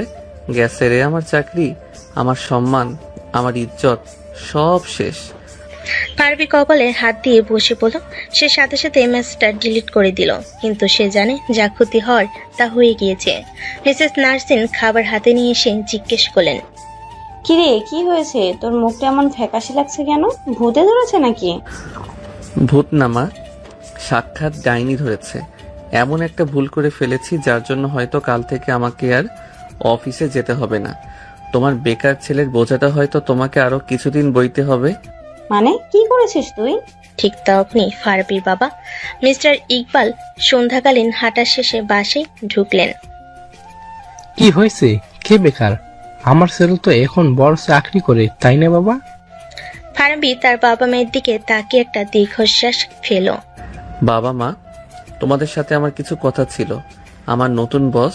সে তাদের পুরো ঘটনাটা খুলে বলল। নিজম যে তার এক্স গার্লফ্রেন্ড, সেই পরিচয়টা অবশ্য গোপন রাখলো। সবটা শুনে তার বাবা মা মাথায় হাত দিয়ে বসে পড়লেন। হায় আল্লাহ, তুই করেছিসটা কি? নিজের বসের নামে এইসব কথা লিখে পাঠিয়ে দিয়েছিস? তোর কি মাথায় গোবর ভরা নাকি? মিস্টার ইকবাল তাকে শান্ত করলেন। আরে থামো তো, ভুল তো মানুষেরই হয়। আর তুমিও বাপু কেমন? অফিসের বসকে নিয়ে এসব লেখার কি দরকার ছিল? আরে বাবা, আমি তো মজা করে বন্ধুকে লিখছিলাম। এখন আমি কি করব? কালকে অফিসে যাই কি করে? উনি তো আমাকে কাঁচাই চিবিয়ে খাবেন। কিছুই হবে না, কাল অফিসে যাবি, গিয়ে সরাসরি ম্যাডামের কাছে ক্ষমা চেয়ে নিবি, বলবি ভুল হয়ে গেছে। বড় বড় কোম্পানিতে এসব ছোটখাটো ভুল হয়ই। তুমি শাহরুখ খানের ডায়লগ কপি করলে কেন? আরে না, কপি কি করলাম, একটু ঘুরিয়ে বললাম আর কি। অবশ্য আমি শাহরুখ খানের বিরাট বড় ভক্ত। রাখো তোমার ভক্তগিরি। তোমার কি মনে হয় মা? আমার মনে হয় তোর বাবা ঠিকই বলেছেন, তবে সরাসরি ক্ষমা চাইতে যাস না। তাহলে কালকে অফিসে গিয়ে এমন ভান করবি যেন কিছুই হয়নি। যদি উনি নিজে থেকে কিছু বলেন, তাহলে এমন একটা ভাব নিবি যেন তুই আকাশ থেকে পড়েছিস। বলবি, কি বলছেন ম্যাডাম, আমার ফোন তো হ্যাক হয়ে গিয়েছিল। আমার নামে কে যে এসব আজে বাজে কথা লিখে পাঠিয়েছে, আমি তো নিজেই পুলিশে অভিযোগ করার কথা ভাবছি, বুঝলি? মায়ের এই অভিনব আইডিয়াটা শুনে ফারাবি আর তার বাবা দুজনেই হো হো করে হেসে ফেল। ফারাবি তার মাকে জড়িয়ে ধরে বলল, ওয়াও মা, তুমি তো জিনিয়াস। তোমার এই বুদ্ধিটা কাজে লাগালে হয়তো চাকরিটা বেঁচেও যেতে পারে। তুমি তো আমার চেয়েও বড় ড্রামাবাজ দেখছি। You are so cute. পারিবারিক এই হালকা আড্ডায় ফারাবির মনটা কিছুটা হালকা হলো, কিন্তু সে জানতো কালকের সকালটা তার জন্য খুব একটা সহজ হবে না। পরের দিন অফিসে ঢোকার পর থেকেই ফারাবির বুকের ভেতরটা ধুকপুক করছিল। সে যথাসম্ভব নিজমকে এড়িয়ে চলার চেষ্টা করছিল, কিন্তু ভাগ্য তার সহায় ছিল না। লাঞ্চের ঠিক আগে তার ডেস্কের ইন্টারকমটা বেজে উঠল। তার পাশে নিজমের বরফ শীতল কণ্ঠ। ফারাবি, আমার কেবিনে এসো, তোমার সাথে আমার কিছু ব্যক্তিগত কথা আছে। ফারাবি একটা ঢোক গিলে কেবিনের দিকে এগিয়ে গেল। সদর দরজায় নক করতেই ভেতর থেকে গম্ভীর কণ্ঠ ভেসে এলো, ভেতরে এসো। ফারাবি ভেতরে ঢুকে দেখলো নিজম তার দিকেই তাকিয়ে আছে। তার চোখে কোনো রাগ নেই, আছে শুধু একরাশ প্রশ্ন আর কৃতিত্ব। বসো। ফারাবি বসার পর নিজম তার দিকে ঝুঁকে এসে শান্ত কিন্তু ধারালো গলায় জিজ্ঞেস করলো, তো মিস্টার ফারাবি, তোমার নাকি তোমার বসকে নিয়ে কোনো গুরুতর সমস্যা আছে? তুমি নাকি তার কফিতে তেলাপোকা মেশানোর কথাও ভাবছো? ফারাবি তার মায়ের শেখানো প্ল্যান অনুযায়ী একেবারে মাসুম একটা মুখ তৈরি করলো। তার চোখে মুখের রাজ্যে বিস্ময়। কি কি বলছেন এসব ম্যাডাম? আমি আপনার নামে তেলাপোকা? আমার বস তো পৃথিবীর সেরা বস। আপনার মতো সাপোর্টিভ, আপনার মতো ইন্টেলিজেন্ট বস পাওয়া তো ভাগ্যের ব্যাপার। আমি কেন আপনার নামে এসব বলতে যাব? নিশ্চয়ই কোনো ভুল হচ্ছে। ভুল হচ্ছে? তাহলে গতকাল রাত 10:15 তোমার নাম্বার থেকে আমার হোয়াটসঅ্যাপে যে মেসেজটা এসেছিল, ওটা কি মঙ্গল গ্রহ থেকে কোনো এলিয়েন পাঠিয়েছিল? গতকাল রাত 10:15? ম্যাডাম, গতকাল রাতে তো আমার ফোনটা আমার কাছে ছিল না। আমার ছোট ভাই গেম খেলতে গিয়ে ফোনটা নিয়ে এমনভাবে পাসওয়ার্ড চেঞ্জ করে দিয়েছে যে আমি নিজেই ফোনটা খুলতে পারছিলাম না। আজ সকালে দোকানে গিয়ে ঠিক করিয়ে আনলাম। হায় আল্লাহ, তার মানে আমার ভাইটাই কি এই কাজটা করলো? ও তো একটা আস্ত শয়তান। দাঁড়ান, আমি আজকেই বাড়ি গিয়ে ওর পিঠের চামড়া তুলে নেব। নিজম তার দিকে তাকিয়ে একটা বাঁকা হাসি হাসলো। ফারাবির এই নিখুঁত অভিনয় দেখে নিজম কয়েক মুহূর্তের জন্য সত্যি বিভ্রান্ত হয়ে গেল, কিন্তু পরক্ষণেই সে নিজেকে সামলে নিল। সে জানে ফারাবি কতটা পাকা অভিনেতা। তাই নাকি? তোমার ভাইয়ের উপর আমার মায়া হচ্ছে। বেচারা না জেনে এত বড় একটা দোষের ভাগীদার হয়ে গেল। সে তার ডেস্কের ড্রয়ার থেকে একটা প্রিন্ট আউট বের করে ফারাবির সামনে রাখলো। তোমার ভাই হয়তো মেসেজটা ডিলিট করে দিয়েছে, কিন্তু সে হয়তো জানে না ডিলিট করার আগেও স্ক্রিনশট নিয়ে রাখা যায়। স্ক্রিনশটের কাগজটা দেখেই ফারাবির মুখের হাসি উধাও হয়ে গেল। তার সব নাটক, সব অভিনয় এক মুহূর্তে ধরা পড়ে গেছে। এখন কি বলবে ফারাবি? এখনো কি তোমার ফোন হ্যাক হয়েছিল, নাকি তোমার ছোট ভাইয়ের দোষী? ফারাবি চুপ করে রইল, তার আর কিছুই বলা নেই। দেখো ফারাবি, তুমি আমাকে ব্যক্তিগতভাবে যা খুশি তাই বলতে পারো, কিন্তু অফিসের প্ল্যাটফর্মে এই ধরনের ছেলে মানুষ আমি সহ্য করব না। আশা করি ভবিষ্যতে তুমি আরো বেশি সতর্ক থাকবে। জি ম্যাডাম। ফারাবি যখন উঠে দাঁড়ালো তখন নিঝুম তাকে আবার ডাকলো। ঠিক আছে, তুমি এখন যেতে পারো। ও, আর একটা কথা। জি ম্যাডাম। আমার কফিতে যদি কখনো সত্যি সত্যি তেলাপোকা পাই, তাহলে কিন্তু ওটা তোমাকেই খাওয়াবো, মনে থাকবে তো? নিঝুমের ঠোঁটের কোণে দুষ্টু হাসি। এই কথায় ফারাবি আর হাসি চেপে রাখতে পারল না, সেও হেসে ফেল। মনে থাকবে ম্যাডাম। কেবিন থেকে বেরিয়ে আসার সময় ফারাবির আর কোনো রাগ বা অপমান বোধ হচ্ছিল না, বরং তার খুব মজা লাগছিল। সে বুঝতে পারছিল নিঝুম তাকে শাস্তি দেয়নি, বরং তাদের পুরনো দিনের খুনসুটির মতোই একটা খেলা খেলেছে। আর এই খেলাটা খেলতে তারও খুব ভালো লাগছে। এভাবে কেটে গেছে আরো প্রায় 1 মাস। ফারাবি আর নিঝুমের মধ্যকার এই ঠান্ডা লড়াইটা এখন অফিসে সবে কম বেশি জেনে গেছে। তাদের মিটিং এর উত্তপ্ত বাক্য বিনিময়, প্যান্টির মজার মন্তব্য আর একে অপরকে টেক্কা দেওয়ার প্রতিযোগিতা সবে এখন সহকর্মীদের কাছে এক উপভোগ্য নাটকের মতো। কিন্তু এই পেশাগত দ্বন্দ্বের আড়ালে যে তাদের মধ্যে এক ধরনের বোঝাপড়া তৈরি হচ্ছে তা হয়তো তার নিজেরাও জানে না। ফারাবি এখন ইচ্ছে করে নিঝুমকে রাগানোর জন্য নানা রকম ছেলে মানুষই করে, আর নিঝুমের বসের গাম্ভীর্যের আড়ালে সেই রাগটা উপভোগ করে। সেদিন ছিল সোমবার, সপ্তাহের সবচেয়ে বিরক্তিকর দিন। সকাল থেকেই ফারাবির মেজাজটা খারাপ ছিল। আগের রাতে বন্ধুদের সাথে আড্ডা দিতে গিয়ে বাড়ি ফিরতে অনেক রাত হয়ে গিয়েছিল, তাই ঘুমটা ঠিক মতো হয়নি। অফিসে এসে সে তার চেয়ারে বসে একটা বুদ্ধি আঁটল। আজ সে কোনো রকম কাজ করবে না, আজ সে অসুস্থতার নাটক করে নিঝুমকে বিরক্ত করবে।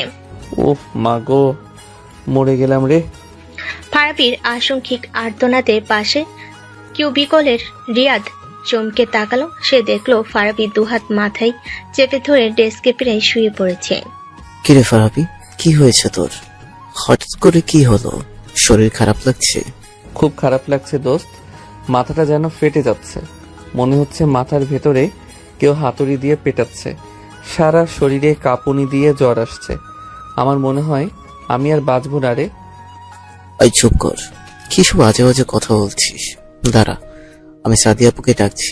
কিছুক্ষণের মধ্যেই ফারাবির ডেস্কের চারপাশে ছোটখাটো একটা জটলা তৈরি হয়ে গেল। সাদিয়া এসে জিজ্ঞেস করলো, জানি না আপু, হঠাৎ করে বলছে মাথা ঘুরছে, জ্বর আসছে। ফারাবি তার অভিনয়ের মাত্রা আরো বাড়িয়ে দিল।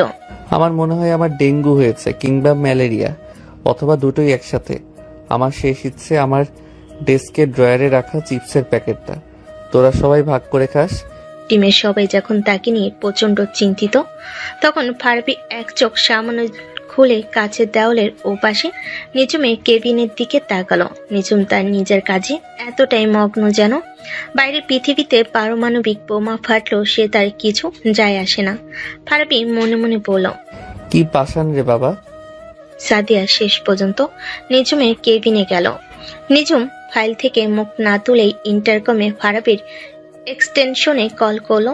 ফারাবি কাঁপা কাঁপা হাতে ফোন তুলল। হ্যাঁ হ্যালো ম্যাডাম। অফিসে বসে সিনক্রেট না করে হাফ ডে ছুটি নিয়ে বাড়ি চলে যাও ফারাবি। তোমার জন্য বাকিদের কাজের পরিবেশ নষ্ট হচ্ছে। টিং করে ফোনটা কেটে দিল নিঝুম। ফারাবি রাগে প্রায় জ্বলে উঠল। পরিবেশ নষ্ট করছি আমি? ঠিক আছে ম্যাডাম, আমিও আজ বাড়ি যাব না, এখানেই মরে পড়ে থাকবো, তবু আপনার জয় হতে দেব না। বিকেল 5টা, অফিস ছুটি। সবাই এক একে ফারাবিকে টেক কেয়ার বলে বেরিয়ে গেল। রিয়াদ বলল, দোস্ত চল, তোকে বাড়ি নামিয়ে দিই। না তোরা যা, আমি আরেকটু রেস্ট নিয়ে তারপর যাব। রাত প্রায় 7টা। পুরো ফ্লোর একেবারে খালি। ফারাবি তার ডেস্কে মৃতপ্রায় অবস্থায় পড়ে আছে। সে যখন ভাবছে তার আজকে সব নাটকই বৃথা গেল, ঠিক তখনই সে কেবিনে দরজা খোলার শব্দ পেল। সে চোখ বন্ধ করে মরার মতো পড়ে রইল। সে শুনতে পেল হাই হিলের খটখট শব্দ ধীরে ধীরে তার ডেস্কের দিকে এগিয়ে আসছে। শব্দটা তার ডেস্কের সামনে এসে থামলো। নাটকটা তো ভালোই ছিল ফারাবি। পুরো টিমকে বোকা বানাতে পারলেও আমাকে বোকা বানাতে অতটাও সহজ নয়। তোমার এই জ্বর আসার নাটকটা আমি 5 বছর আগেও একবার দেখেছি। মনে আছে ভার্সিটির সেই পিকনিকের দিন, যখন তুমি চাঁদা দেওয়ার ভয়ে পেট ব্যথার অভিনয় করেছিলে? ফারাবি চুপ করে রইল। তার বুকের ভেতরটা ধুকপুক করছে। সে তার ডেস্কের উপর একটা ঔষধের পাতা আর একটা কাগজ রাখার শব্দ পেল। তবে তোমার এই ফাজলামি দেখে একটা জিনিস ভালো লাগলো, তুমি এখনো আগের মতোই আছো, একটুও বদলাওনি। এরপর আর কোনো শব্দ নেই। কিছুক্ষণ পর লিফটের দরজা খোলার শব্দ পাওয়া গেল। ফারাবি ধর্মর করে উঠে বসলো। ডেস্কের উপর এক পাতা প্যারাসিটামল আর একটা ভাঁজ করা চিরকুট। সে দ্রুত চিরকুটটা খুলল। নাটকটা ভালোই ছিল, তবে সত্যি যদি কখনো অসুস্থ হও তাহলে এই ওষুধটা খেও, আর হ্যাঁ খালি পেটে খেও না, তাহলে অ্যাসিডিটি হতে পারে। চিরকুটটা পরে ফারাবির ঠোঁটের কোণে নিজের অজান্তেই এক চিলতে হাসি ফুটে উঠল। তার সারাদিনের সব রাগ, সব ক্লান্তি যেন এক মুহূর্তেই উধাও হয়ে গেল। সে পিপি করে বলল, পাগলি একটা। আর পরম যত্নে চিরকুটটা তার ওয়ালেটে ঢুকিয়ে রাখলো। সে জানতো তাদের এই অদ্ভুত যুদ্ধটা সব জমে উঠতে শুরু করেছে। ফারাবির অসুস্থতার নাটকের ঠিক 2 দিন পর অফিসের পরিবেশটা বেশ থমথমে, কারণ শহরে তখন মুষলধারে বৃষ্টি হচ্ছে, সাথে থেকে থেকে বাজ পড়ছে। এমন দুর্যোগের দিনে বেশিরভাগ কর্মী আগে ভাগে বাড়ি চলে গেছে, কিন্তু একটা জরুরি প্রজেক্টের ডেডলাইন থাকায় ফারাবি আর নিজুমকে রাত পর্যন্ত অফিসে থাকতে হয়েছে। রাত প্রায় 9টা। কাজ শেষ করে নিজুম তার কেবিন থেকে বেরিয়ে এলো। কাজ শেষ, চলো আজ আর দেরি না করাই ভালো, রাস্তাঘাটের অবস্থা খুব খারাপ। হ্যাঁ ম্যাডাম, আমারও শেষ। আপনার পারমিশন পেলে কি আমি আমার এই নশ্বর দেহটাকে বাড়ি নিয়ে যেতে পারি? রাস্তাঘাটের অবস্থা খুব খারাপ, অতিরিক্ত কথা বলাটা কি তোমার জন্মগত অভ্যাস? নিজুম বিরক্ত হওয়ার ভান করলো। তার ঠোঁটের কোণে ছিল হালকা হাসির আভাস। তারা দুজনই একসাথে লিফটের জন্য অপেক্ষা করতে লাগলো। পুরো ফ্লোর অন্ধকার, শুধু করিডোরে ডিম লাইটগুলো জ্বলছে।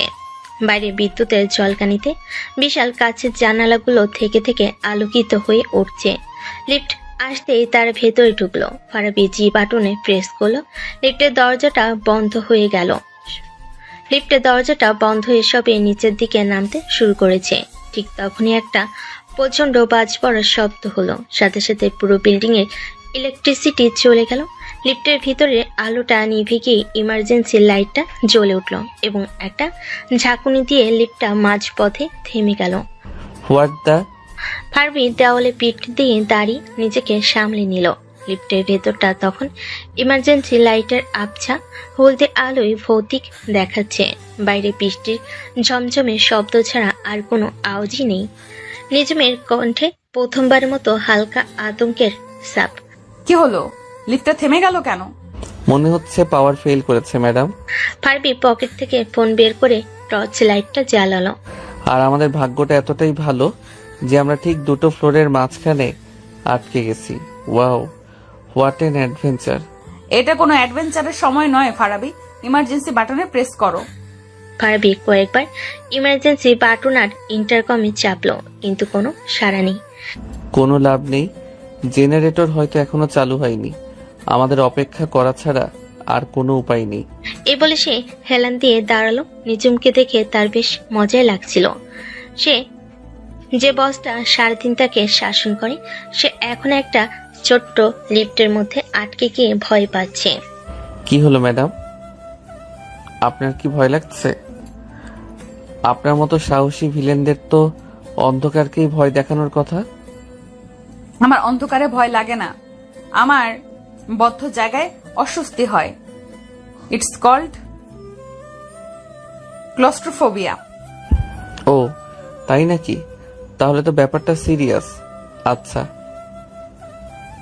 চিন্তা করবেন না, আমি তো আছি, আপনার সুপারহিরো। যদিও আমার কাছে কোনো স্পেশাল পাওয়ার নেই, শুধু আজেবাজে কথা বলা ছাড়া। তার এই কথায় নিজুমের মুখে হালকা হাসি ফুটে উঠল। পরিবেশটা কিছুটা সহজ করার জন্য ফারাবি বলতে লাগলো, আচ্ছা ম্যাডাম, চলুন একটা খেলা খেলি। যেহেতু আমাদের হাতে এখন অফুরন্ত সময়, চলুন ট্রুথ অর ডেয়ার খেলি। এখন খেলা করার মতো মানসিকতা আমার নেই। আরে খেলতে তো হবেই, না হলে আপনার ভয় আরো বাড়বে। ঠিক আছে, ডেয়ার তো আর এখানে সম্ভব না, তাই শুধু ট্রুথ। আমি আপনাকে একটা প্রশ্ন করব, আপনি সত্যি উত্তর দেবেন, তারপর আপনি আমাকে। নিজুম কোনো উত্তর দেওয়ার আগে ফারাবি তার প্রথম প্রশ্নটা করে বসলো।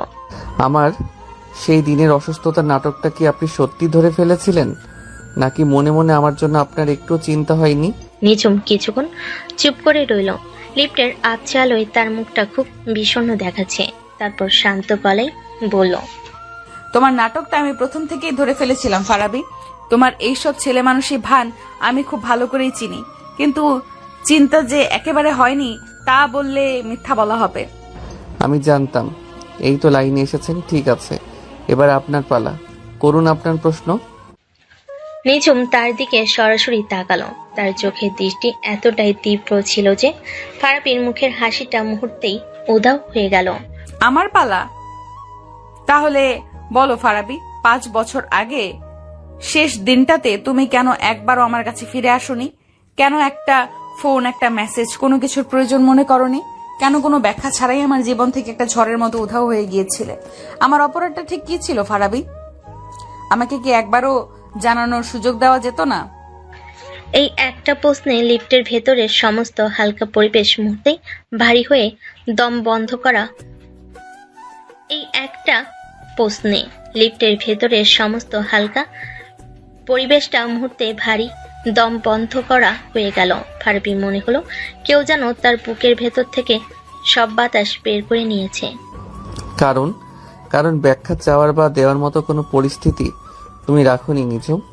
ফারাবি অনেকদিন পরে তার নাম ধরে ডাকলো। তার কণ্ঠে ছিল অভিমানে 5 বছরের জমানো ভেজা কষ্ট। আমার এখনো স্পষ্ট মনে আছে সেই বিকেলটা। আমি তোমার জন্য ভার্সিটির গেটে অপেক্ষা করছিলাম। হাতে তোমার প্রিয় কদম ফুলের মালা ছিল। আর আমি নিজের চোখে দেখলাম তুমি ভার্সিটির সেই সিনিয়র ভাই রাহাত ভাইয়ের বাইকে করে তার সাথে হাসতে হাসতে চলে যাচ্ছ। সেই রাহাত ভাই যার সাথে আমার সম্পর্ক নিয়ে তোমার সাথে আমার প্রায় ঝামেলা হতো। 5 বছরের জমানো কষ্টে ভেজা সে একটা দীর্ঘশ্বাস ফেলল। আর তার আগের দিন রাতেই তুমি আমাকে কি বলেছিলে মনে আছে? বলেছিলে তোমার পরিবার থেকে তোমার বিয়ের জন্য খুব চাপ দিচ্ছে। বলেছিলে তোমার একজন প্রতিষ্ঠিত ভ্যাকসিন কাউকে দরকার, যে জীবনে প্রতিষ্ঠিত। আমার মতো একজন বেপরোয়া স্বপ্নবিলাসী ছেলের সাথে জীবন কাটানো সম্ভব নয়। এরপরও কি আমার কিছু বোঝার বাকি থাকে নিঝুম? আমার মনে হয়েছিল তুমি হয়তো তোমার সিদ্ধান্ত নিয়ে ফেলেছ। আমার আর সেখানে দাঁড়িয়ে থেকে নিজেকে হাসির পাত্র বানানোর কোনো মানে হয় না। আর তুমি আমার মুখের কথাগুলোকেই সত্যি বলে ধরে নিলে। নিঝুমের কণ্ঠস্বর কানে ধরে এলো। কাঁদতে কাঁদতে বলে, তুমি আমার চোখের দিকে একবারও তাকাওনি ফারাবি? তুমি একবারও আমার কাছে এসে জিজ্ঞেস করার প্রয়োজন মনে করলে না কেন আমি তার সাথে গিয়েছিলাম, কেন আমি ওভাবে কথাগুলো বলেছিলাম? তার চোখ দিয়ে টপ টপ করে জল গড়িয়ে পড়তে লাগলো। সেদিন সকালে আমার মা হঠাৎ করে সিঁড়ি থেকে পড়ে গিয়ে মাথায় খুব বাজেভাবে আঘাত পেয়েছিলেন। আমাকে দ্রুত হাসপাতালে যেতে হয়েছিল। আমার ফোনেও 1 ফোঁটা চার্জ ছিল না যে আমি তোমাকে জানাবো। আমি যখন দিশেহারা হয়ে রাস্তা খুঁজছিলাম ঠিক তখনই রাহাত ভাই আমাকে দেখতে পান। তিনি আমাকে শুধু হাসপাতালে পৌঁছে দেওয়ার জন্য লিফট দিয়েছিলেন ফারাবি। শুধু একটা লিফট, এর বেশি কিছু না।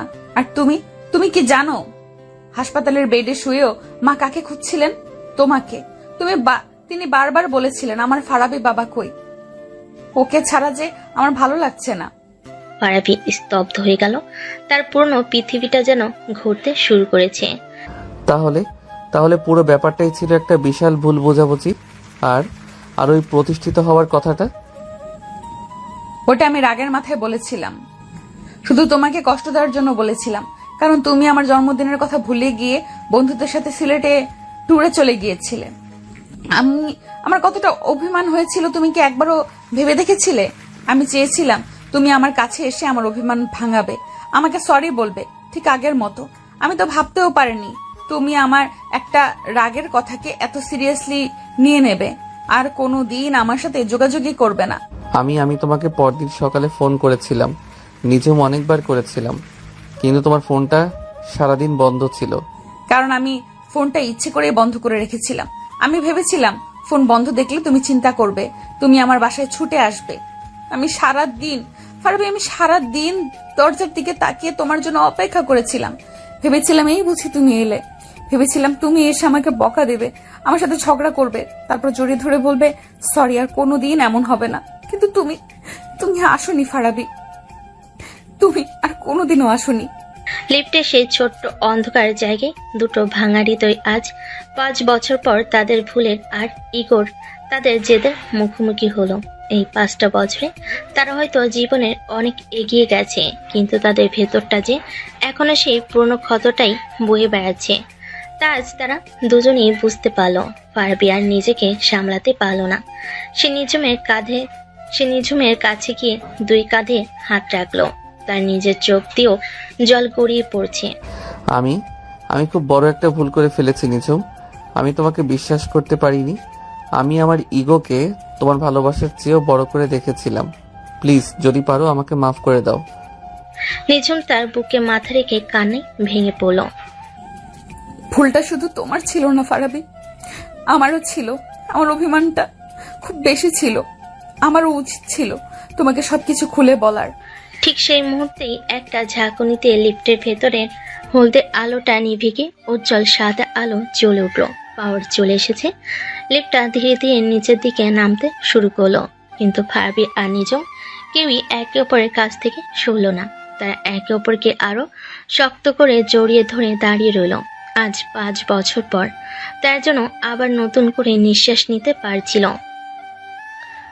বাইরের পৃথিবীতে তারা হয়তো এখনো বস আর কর্মচারী, কিন্তু লিফটের ভিতরে এই মুহূর্তটা তাদের পুরনো সম্পর্কটাকে আবার জাগিয়ে তুলেছে। এক নতুন শুদ্ধ ভালোবাসার নতুন দরজা খুলে দিয়েছে। পরের দিন সকালে অফিসে ঢোকার পর থেকে পরিবেশটা কেমন অদ্ভুত। ফারাবি যখন তার ডেস্কে এসে বসলো, তখন তার আর নিঝুমের দিকে তাকাতে কেমন যেন লজ্জা লাগছিল, আবার এক ধরনের অধিকারবোধ কাজ করছিল। গতকাল রাতের ওই ঘটনার পর তাদের মধ্যকার সমস্ত তিক্ততা, সমস্ত পেশাগত দূরত্বের দেওয়াল যেন এক ঝটকায় ভেঙে পড়েছে। রিয়াদ তার কিউবিকলে উকি দিয়ে বলল, কিরে দোস্ত, কাল রাতে তোদের দুজনের কি হয়েছিল? তোরা তো অফিস থেকে বের হওয়ার পর আর ফোনই ধরলি না। আর আজকে ম্যাডামের মুখটাও কেমন যেন মেঘ কেটে যাওয়া শরবতের আকাশের মতো পরিষ্কার লাগছে। কাহিনী কি? তেমন কিছু না, শুধু 5 বছরের পুরনো একটা অপারেটিং সিস্টেম আপডেট দিয়ে নতুন করে রিবুট করলাম আর কি। সে যখন কাজ শুরু করতে যাবে ঠিক তখনই অফিসের পিয়ন এসে তার ডেস্কে একটা সুন্দর করে র্যাপিং পেপারে মোড়ানো ছোট্ট বাক্স রেখে গেল। ফারাবি আরো অবাক হলো, নিঝুম থেকে গিফট পাঠিয়েছে। সে সাবধানে র্যাপিং পেপারটা খুলো। ভেতরে একটা দামি ব্র্যান্ডের সুন্দর দেখতে কফি মগ, আর মগের ভেতরে একটা ভাঁজ করা চিকুট। ফারাবি চিকুটটা খুলল। ভেতরে নিঝুমে মুক্তার মতো হস্তাক্ষরে লেখা, কাল রাতের ঘটনার জন্য আমি দুঃখিত। আমারও তোমাকে বিশ্বাস করা উচিত ছিল।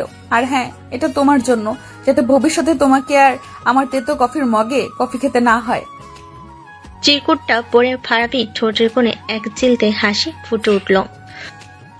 সে মগটা হাতে নিয়ে দেখলো সেটার গায়ে খুব সুন্দর করে ডিজাইন করে লেখা, ওয়ার্ডস ও গেস্ট এমপ্লয়ি।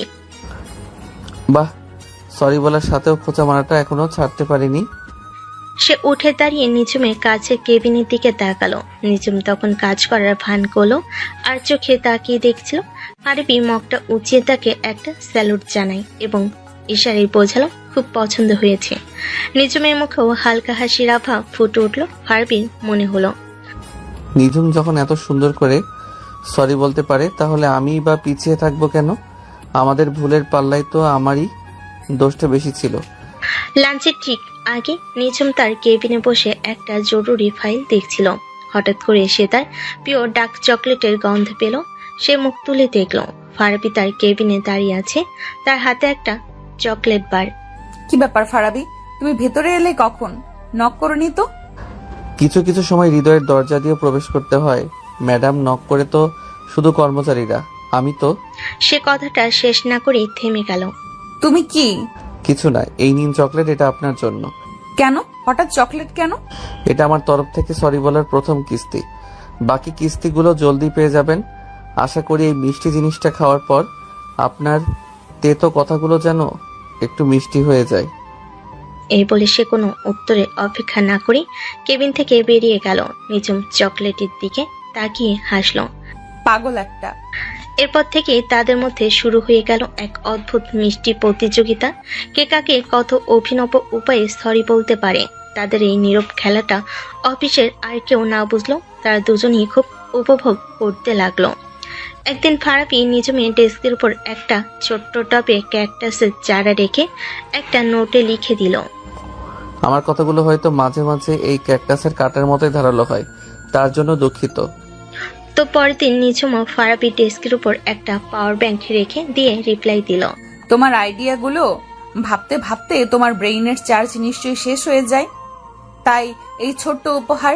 আর হ্যাঁ, আমার রাগটাও অনেকটা এই পাওয়ার ব্যাংকের মতোই, হুট করে গরম হয়ে গেলেও দিন শেষে তোমার জন্যই চার্জ থাকি।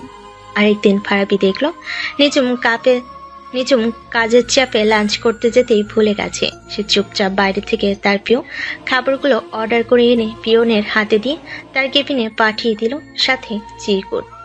পেটে খালি বোমা নিয়ে তো আর যুদ্ধ করা যায় না বস, তাই আপনার জন্য রসদ পাঠিয়ে দিলাম, খেয়ে নিন। আপনার না হয় আবার আমার উপর গোলাবর্ষণ করবেন। তো তার জবাবে নিঝুম বিকেলবেলা ফারাবির জন্য কফি বানিয়ে পাঠিয়ে দিয়ে একটা ছোট্ট নোটে লিখলো, তোমার চেয়ে বেশি আমি দোষী ছিলাম। তোমাকে এতগুলো বছর কষ্ট দেওয়ার জন্য এই একটা কাপ কফি হয়তো যথেষ্ট নয়, কিন্তু শুরুটা তো করা যেতেই পারে, তাই না? তাদের এই খুনসুটি, এই নীরব সরি বলার প্রতিযোগিতা ধীরে ধীরে তাদের 5 বছরের দূরত্বটাকে মুছে দিয়েছিল। তারা আবার নতুন করে একে অপরকে আবিষ্কার করছিল, নতুন করে একে অপরের প্রেমে পড়ছিল। অফিসের সহকর্মীরা তাদের এই অদ্ভুত পরিবর্তন দেখে অবাক হচ্ছিল। যে বস আর কর্মচারীর মধ্যে সারাক্ষণ ঠাডা লড়াই চলতো, তাদের মধ্যে এখন এমন মিষ্টি বোঝাপড়া। রিয়াদ একদিন ফারাবিকে জিজ্ঞেস করেই বসলো, দোস্ত, কাহিনীটা কি বলতো? ম্যাডামের সাথে তোর কি সোলা হয়ে গেছে নাকি? আজকাল তো দেখি তোদের মধ্যে শুধু উপহার চলাচলই হয়। ফারাবি তার নতুন কফি মগে চুমুক দিতে দিতে একটা রহস্যময় হাসি হেসে বলল, খেয়ে নিন, তারপর না হয় আবার আমার উপর গোলাবর্ষণ করবেন। আর এটা সংশোধন নয় বন্ধু, এটা হলো যুদ্ধের নতুন স্ট্র্যাটেজি, একে বলে ভালোবাসার স্নায়ুযুদ্ধ। এভাবেই খুনসুটির মাধ্যমে আরো কেটে গেল 2 সপ্তাহ। আজ তারা কোম্পানি থেকে যাচ্ছে কক্সবাজার ট্যুরে। এক্সকিউজ মি ম্যাডাম, আপনার পারমিশন ছাড়া কি আমি আপনার পাশের সিটটাতে বসতে পারি, নাকি এখানে বসার জন্যও আমাকে আলাদা করে অ্যাপয়েন্টমেন্ট নিতে হবে? কক্সবাজারগামী এসি বাসের ভেতরটা অফিসের সহকর্মীদের হই হুল্লোড়ে মুখরিত। সবাই নিজেদের মতো করে সিট দখল করে আড্ডায় মেতেছে। নিঝুম জানালার পাশে একটা সিটে বসে হেডফোনে গান শুনছিল, বাইরের জগতের সাথে যোগাযোগ প্রায় বিচ্ছিন্ন করে। ঠিক তখনই ফারাবির কণ্ঠস্বর এসে বাস্তবে ফিরল। সে হেডফোনটা খুলে ফারাবির দিকে তাকিয়ে ভুর কুচকে বলল, পুরো বাস খালি পড়ে আছে, তুমি বসার জন্য আর কোনো জায়গা খুঁজে পেলে না? ফারাবি তার পাশের সিটে বসে পড়ল। পেয়েছি তো, কিন্তু আমার মন বলল সবচেয়ে নিরাপদ জায়গাটা হলো আমার বসের পাশে, কারণ বাস যদি হাইজ্যাকও হয়ে যায় আমি জানি আপনি আপনার রাগী চোখের দৃষ্টি দিয়ে ডাকাতদের ভস্ম করে দেবেন। অতিরিক্ত কথা বলা শেষ হলে একটু চুপ করবে? আমি গান শুনবো। কি গান শুনছেন শুনি? ফারাবি তার কানের কাছ থেকে একটা এয়ারপড খুলে নিজের কানে লাগিয়ে দিল। হোয়াট? আপনি এখনো রবীন্দ্রসঙ্গীত শোনেন? আমারও পরানো যাহা চাই।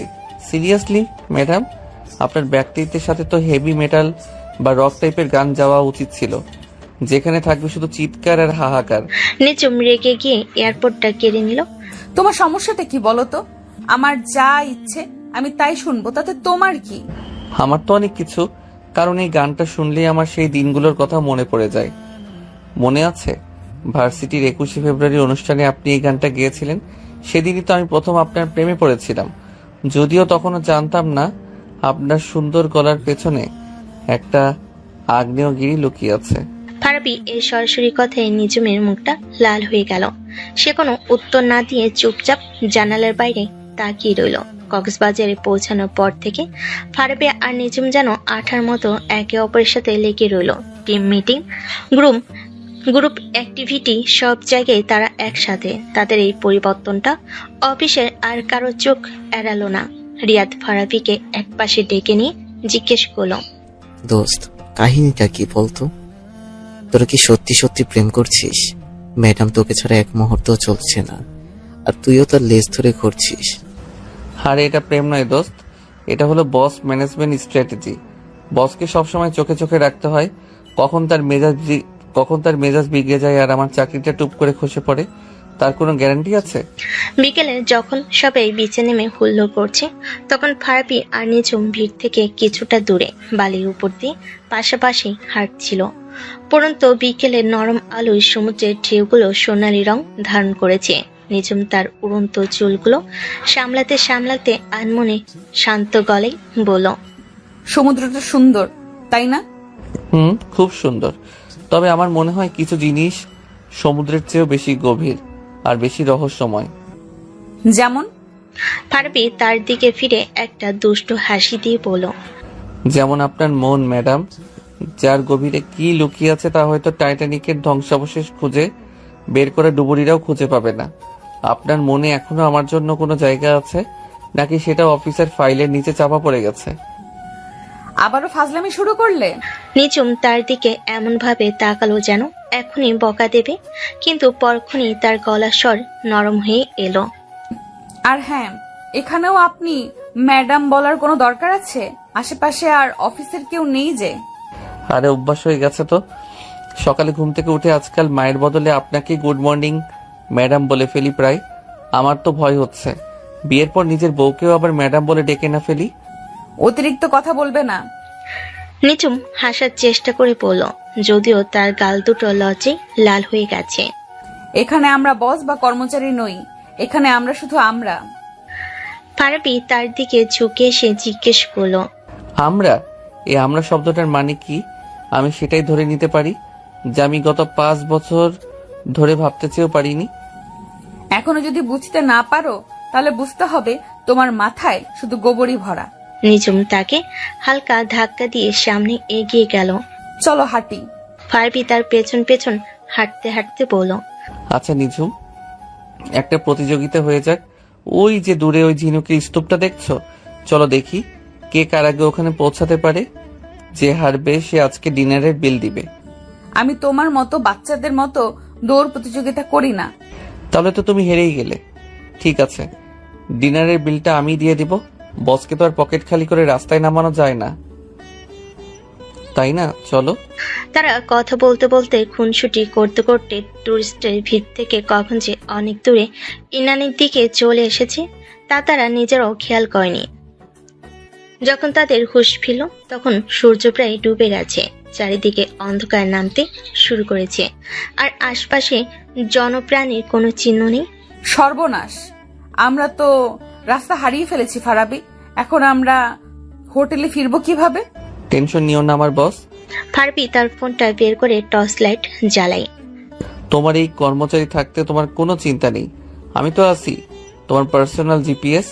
যদিও আমার নিজেরই ঠিকানার কোনো ঠিকানা নেই। কিন্তু কিছুক্ষণ হাঁটার পর যখন তারা কোনো রাস্তা খুঁজে পেল না, তখন ফারাবিও কিছুটা চিন্তিত হয়ে পড়ল। ফোনে নেটওয়ার্কও কাজ করছে না। আমার মনে হয় আমরা সত্যিই হারিয়ে গেছি। তার দুজনেই ক্লান্ত হয়ে একটা বড় পাথরের উপর বসলো।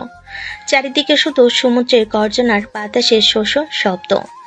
আকাশের হাজারো তারা যেন তাদের দিকে তাকিয়ে মিটি মিটি হাসছে। নিঝুম রেগে গিয়ে বলল, সব তোমার জন্য হয়েছে। তোমার এই ফালতু প্রতিযোগিতার জন্যই আজ আমাদের এই অবস্থা। বাহ, দোষটা আমার হয়ে গেল। আমি যখন তোমাকে ফিরতে বলছিলাম তখন তো তুমিই বলছিলে আরেকটু হাঁটি, বাতাসটা খুব ভালো লাগছে। এখন কি হলো? আমি ওভাবে বলিনি। ঠিক এভাবেই বলেছিলে। তাদের এই ছেলে মানুষের ঝগড়ার মাঝে নিঝুম হঠাৎ চুপ হয়ে গেল। সে সমুদ্রের দিকে তাকিয়ে শান্ত গলায় বলল, আমাদের শেষবার একসাথে সমুদ্র দেখাটা তোমার মনে আছে ফারাবি? এই একটা প্রশ্নে তাদের মধ্যকার সমস্ত খুনসুটি, সমস্ত রাগ যেন এক মুহূর্তে উধাও হয়ে গেল। ফারাবি সমুদ্রের দিকে তাকালো, তার কণ্ঠস্বরটা ভারী হয়ে এলো। কিভাবে ভুলবো? আমাদের ব্রেকআপের ঠিক 1 মাস আগের ঘটনা। সেন্ট মার্টিনসে পূর্ণিমার রাত ছিল। তুমি আমার কাঁধে মাথা রেখে সারা রাত ধরে তারা দেখেছিলে। সেদিন আমি তোমাকে কিছু একটা বলতে চেয়েছিলাম ফারাবি, কিন্তু সাহসী কুলোইনি। কি বলতে চেয়েছিলে? নিঝুম কিছুক্ষণ চুপ করে রইল, তারপর একটা দীর্ঘশ্বাস ফেলে বলল, আমি বলতে চেয়েছিলাম যে আমার বাবা তোমার কথা জেনেও গিয়েছিলেন। তিনি তোমাকে একবারও না দেখেই, তোমার সম্পর্কে না জেনেই তোমাকে রিজেক্ট করে দিয়েছিলেন। তিনি বলেছিলেন তার মেয়ের জন্য তিনি একজন প্রতিষ্ঠিত সম্ভ্রান্ত পরিবারের ছেলে চান। তোমার মতো একজন সাধারণ মধ্যবিত্ত পরিবারের ছেলে নয় যে কিনা সারা দিন শুধু স্বপ্ন দেখে বেড়ায়। আর মার কথা কি বলবো, সেটা তো তুমি জানোই। উনি তোমাকে কতটা স্নেহ করতেন। তুমি চলে যাওয়ার পর মা প্রায় রান্না করে ভাবতেন আজ আমার ফারাবি আসবে, নিশ্চয়ই আসবে। আমি বাবার সাথে অনেক ঝগড়া করেছিলাম। আমি তাকে বোঝানোর চেষ্টা করছিলাম যে আমি তোমাকে কতটা ভালোবাসি, কিন্তু তিনি কিছুই শুনতে চাননি। তিনি আমাকে তোমার সাথে সব সম্পর্ক শেষ করে দেওয়ার জন্য চাপ দিচ্ছিলেন। আমি খুব একা হয়ে গিয়েছিলাম ফারাবি, খুব অসহায় লাগছিল। আমি বুঝতে পারছিলাম না আমি কি করব। একদিকে আমার বাবার সম্মান, আরেকদিকে আমার ভালোবাসা। আমি চেয়েছিলাম তুমি অন্তত একবার আমাকে এসে বলো যে চিন্তা করো না নিঝুম, আমি সব ঠিক করে দিব, আমি তোমার বাবার সাথে কথা বলবো। আমি শুধু তোমার কাছ থেকে একটু ভরসা চেয়েছিলাম ফারাবি। তার চোখ দিয়ে জল গড়িয়ে পড়ছিল। কিন্তু তুমি তখন বন্ধুদের নিয়ে ব্যস্ত ছিলে, আমার জন্মদিনটাও ভুলে গিয়েছিলে। আমার অভিমান হয়েছিল, খুব অভিমান। আমার মনে হয়েছিল আমার এই লড়াইতে আমি হয়তো একেবারেই একা। তাই আমি রাগের মাথায় তোমাকে কষ্ট দেওয়ার জন্য সেই প্রতিষ্ঠিত হওয়ার কথা বলেছিলাম। আমি তো ভাবতেও পারিনি আমার একটা রাগের কথা আমাদের এতগুলো বছরকে শেষ করে দিবে। ফারাবি কোনো কথা বলতে পারছিল না। তার বুকের ভেতরটা জমে থাকা কষ্টে পাথর হয়ে গিয়েছিল। নিঝুম আবার কাঁদতে কাঁদতে বলল, আমি তোমাকে কখনো বলতে পারিনি ফারাবি, এই 5টা বছর আমি কিভাবে কাটিয়েছি। আমি পড়াশোনায় ডুবে গিয়েছিলাম, ক্যারিয়ারের পেছনে ছুটেছি, নিজেকে সবার চোখে সেরা প্রমাণ করার জন্য দিন রাত এক করে ফেলেছি। সবাই দেখেছে আমার সাফল্য, আমার উন্নতি, কিন্তু কেউ দেখেনি প্রতি রাতে আমি তোমার ছবি বুকে জড়িয়ে ধরে নিঃশব্দে কেঁদেছি। আমি ভেবেছিলাম আমি হয়তো তোমাকে ঘৃণা করি, কিন্তু সত্যিটা হলো আমি কোনোদিনও তোমাকে ভুলতেই পারিনি ফারাবি, এক মুহূর্তের জন্যও না। ফারাবি আর নিজেকে সামলাতে পারল না। সে নিঝুমের হাতটা ধরল। আমি খুব স্বার্থপর ছিলাম নিঝুম। আমি শুধু আমার অপমান, আমার কষ্টটাকেই বড় করে দেখেছিলাম। আমি কোনোদিনও তোমার দিকটা বোঝার চেষ্টাই করিনি। আমি যদি সেদিন আরেকটু ধৈর্য ধরতাম, আরেকটু তোমাকে বিশ্বাস করতাম, তাহলে হয়তো আজ আমাদের গল্পটা অন্যরকম হতো। এখনো কি অন্যরকম হওয়ার সুযোগ আছে ফারাবি? নিঝুম তার ভেজা চোখে জিজ্ঞেস করলো। ফারাবি তার চোখের জল মুছিয়ে দিয়ে তার মুখটা 2 হাতে তুলে ধরল। যতদিন আমার নিঃশ্বাস চলবে ততদিনই সুযোগ আছে নিঝুম। এই বলে সে আলতো করে নিঝুমের ঠোঁটে তার ঠোঁট রাখলো। সমুদ্রের গর্জন, রাতের নিস্তব্ধতা আর আকাশের হাজারো তারা সাক্ষী হয়ে রইল তাদের বহু প্রতীক্ষিত অশ্রুসিক্ত পূর্ণ মিলনের। আজ 5 বছর পর তারা শুধু হারিয়ে যাওয়ার রাস্তাটাই খুঁজে পায়নি, তারা তাদের হারিয়ে যাওয়া ভালোবাসাটিকেও নতুন করে খুঁজে পেল। পরের দিন সকালে হোটেলের লবিতে তুমুল হট্টগোল। টিমের সবাই প্রচন্ড চিন্তিত মুখে পায়চারি করছে। ফারাবি আর নিঝুম কাল বিকেল থেকে নিখোঁজ, তাদের ফোনও যোগাযোগ করা যাচ্ছে না। সাদিয়া প্রায় কাঁদো কাঁদো হয়ে পড়ল। রিয়াদ যখন ট্যুর ম্যানেজারের সাথে কথা বলছিল, ঠিক তখনই হোটেলের গেট দিয়ে একটা স্থানীয় জেলেদের ব্যবহৃত পুরনো ভাঙাচোরা ভ্যান এসে থামলো। ভ্যানের পেছন থেকে নামলো ফারাবি আর নিঝুম। ফারাবির চুলগুলো কাকের বাসার মতো হয়ে আছে, শার্টের এক জায়গায় মাছের আষ্টে লেগে আছে। আর নিঝুমের অবস্থা আরো করুন, তার দামি পোশাকটা কুঁচকে গেছে, মুখের রাজ্যে ক্লান্তি, কিন্তু তার চোখে মুখে কোনো রাগ বা ভয় নেই, বরং কেমন একটা শান্ত প্রশান্তির ছাপ। সবাই দৌড়ে তাদের দিকে এগিয়ে গেল। রিয়াদ ফারাবিকে জড়িয়ে ধরে বলল, তোরা কই ছিলে সারা রাত? আমরা তো টেনশনে মরেই যাচ্ছিলাম। তোদের কি কিডন্যাপ করেছিল নাকি? কিডন্যাপার চেয়েও ভয়ঙ্কর কিছু হয়েছিল দোস্ত। কাল রাতে আমরা ভিন গ্রহের প্রাণীদের আক্রমণের শিকার হয়েছিলাম। ওরা আমাদের তাদের ইউএফএতে তুলে নিয়ে সারা রাত ধরে তাদের গ্রহের সবচেয়ে কঠিন প্রশ্নটা জিজ্ঞেস করছিল, মুরগি আগে এসেছে নাকি ডিম? তার এই কথায় সবাই অবাক হয়ে গেল। নিঝুম তার দিকে চোখ গরম করে বলল, ফাজলামো বন্ধ করবে? তারপর সে সবার দিকে ফিরে বলল, সরি তোমাদের সবাইকে চিন্তায় ফেলার জন্য। আমরা আসলে হাঁটতে হাঁটতে অনেকটা দূরে চলে গিয়েছিলাম এবং পথ হারিয়ে ফেলেছিলাম। সৌভাগ্যক্রমে আজ ভোরে কয়েকজন জেলের সাথে আমাদের দেখা হয়, ওনারাই আমাদের এই পর্যন্ত পৌঁছে দিয়েছেন। হ্যাঁ, আর আসার পথে আমরা এটাও আবিষ্কার করেছি যে শুটকি মাছ শুধু খাওয়ার জিনিস নয়, এর গন্ধ পারফিউম হিসেবেও ব্যবহার করা যায়। ম্যাডামের কাছ থেকে এই নতুন জ্ঞানটা লাভ করলাম। নিঝুম তাকে কোনো দিয়ে একটা গুতা মেরে বলল, চুপ করো। তাদের এই মিষ্টি খুনসিটি দেখে টিমের বাকি সদস্যরা একে অপরের দিকে তাকিয়ে হাসলো। তার বুঝতে পারলো এই হারিয়ে যাওয়ার ঘটনাটা তাদের দুজনকে শুধু ফিরিয়ে আনেনি, বরং অনেক বেশি কাছাকাছি নিয়ে এসেছে। ট্রুথ থেকে ঢাকায় ফেরার পর অফিসের পরিবেশটা পুরোপুরি বদলে গেল। ফারাবি আর নিঝুমের মধ্যে এখন আর কোনো ঠান্ডা লড়াই নেই, আছে শুধু মিষ্টি খুনসুটি আর একে অপরের প্রতি গভীর বোঝাপড়া। ফারাবি এখন আর নিঝুমকে রাগানোর জন্য ফাজলামি করে না, বরং তাকে হাসানোর জন্য। আর নিঝুমও তার বসের খোলসটা অনেকটাই সরিয়ে ফেলে ফারাবির ছেলে মানুষগুলো উপভোগ করে। কিন্তু তাদের এই সুখ বেশি দিন স্থায়ী হলো না।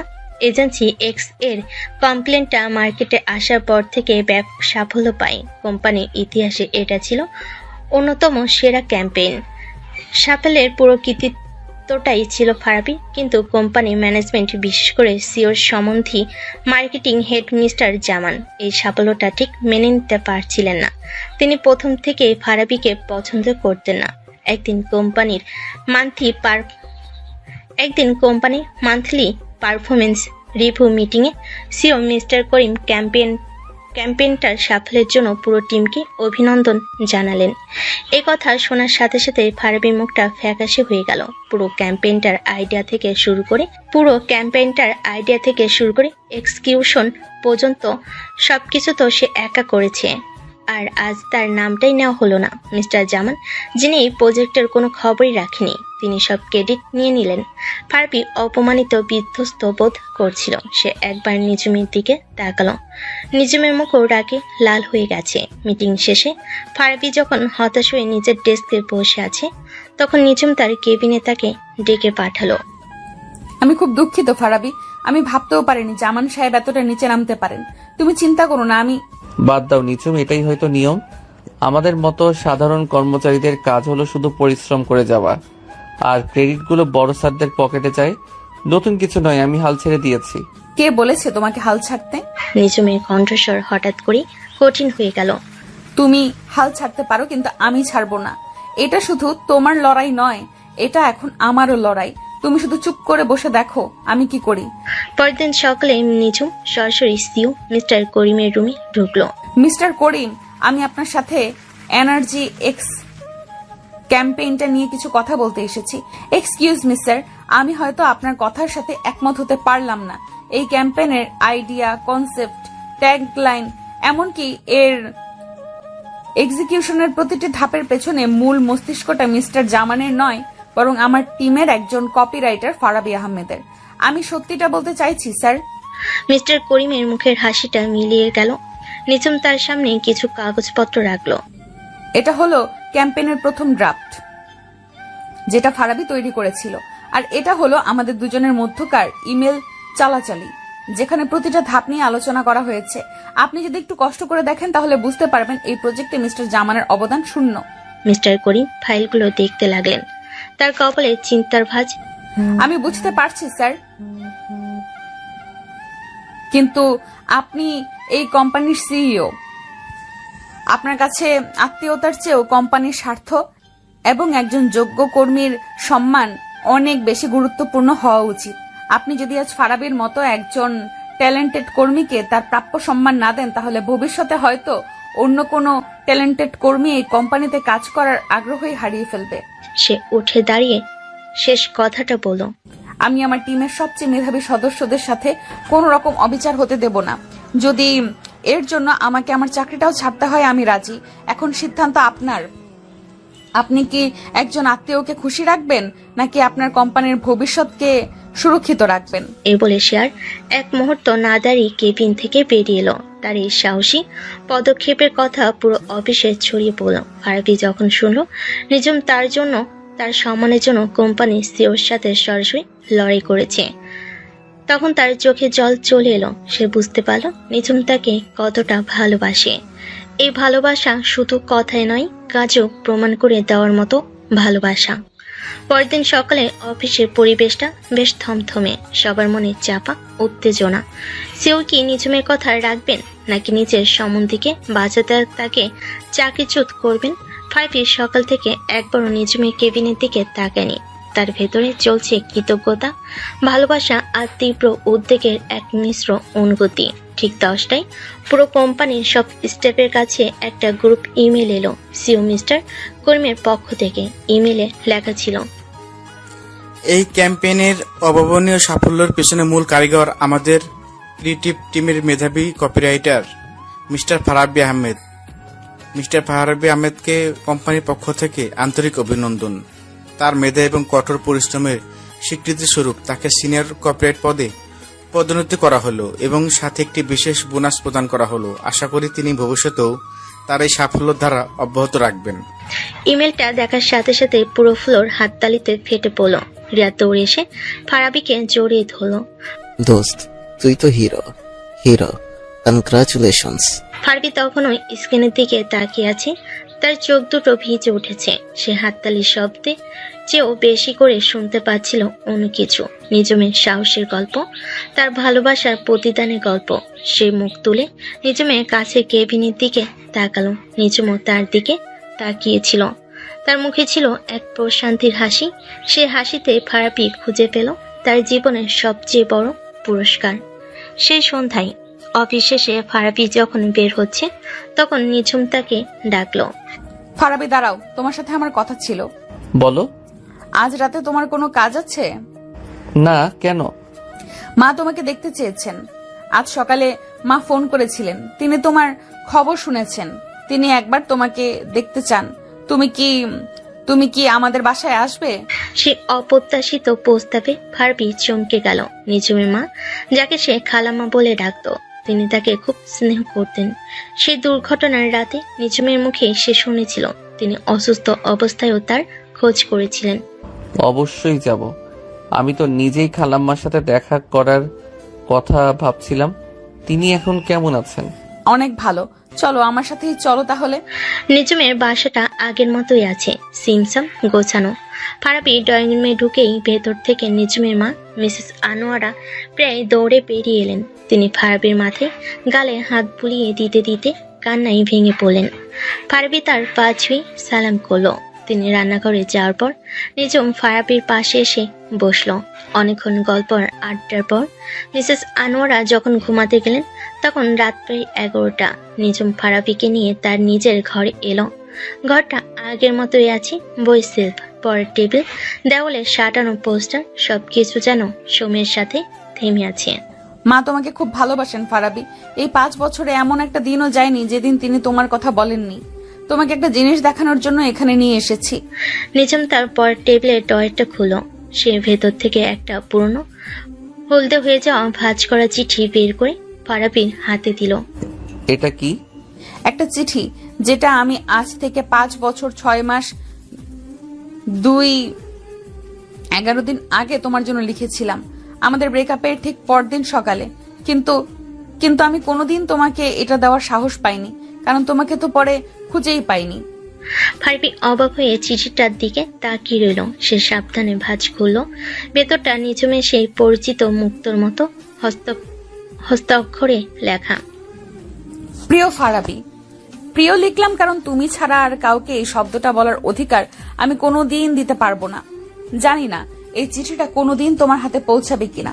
হয়তো পৌঁছাবে না, হয়তো এটা আমার ড্রয়ারের কোনায় পড়েই থাকবে, আমার না বলা কথাগুলোর মতো। কাল রাতটা ছিল আমার জীবনের সবচেয়ে ভয়ঙ্কর রাত। তুমি যখন ফোনটা কেটে দিলে তখন আমার মনে হয়েছিল আমার পৃথিবীটা বুঝি শেষ হয়ে গেল।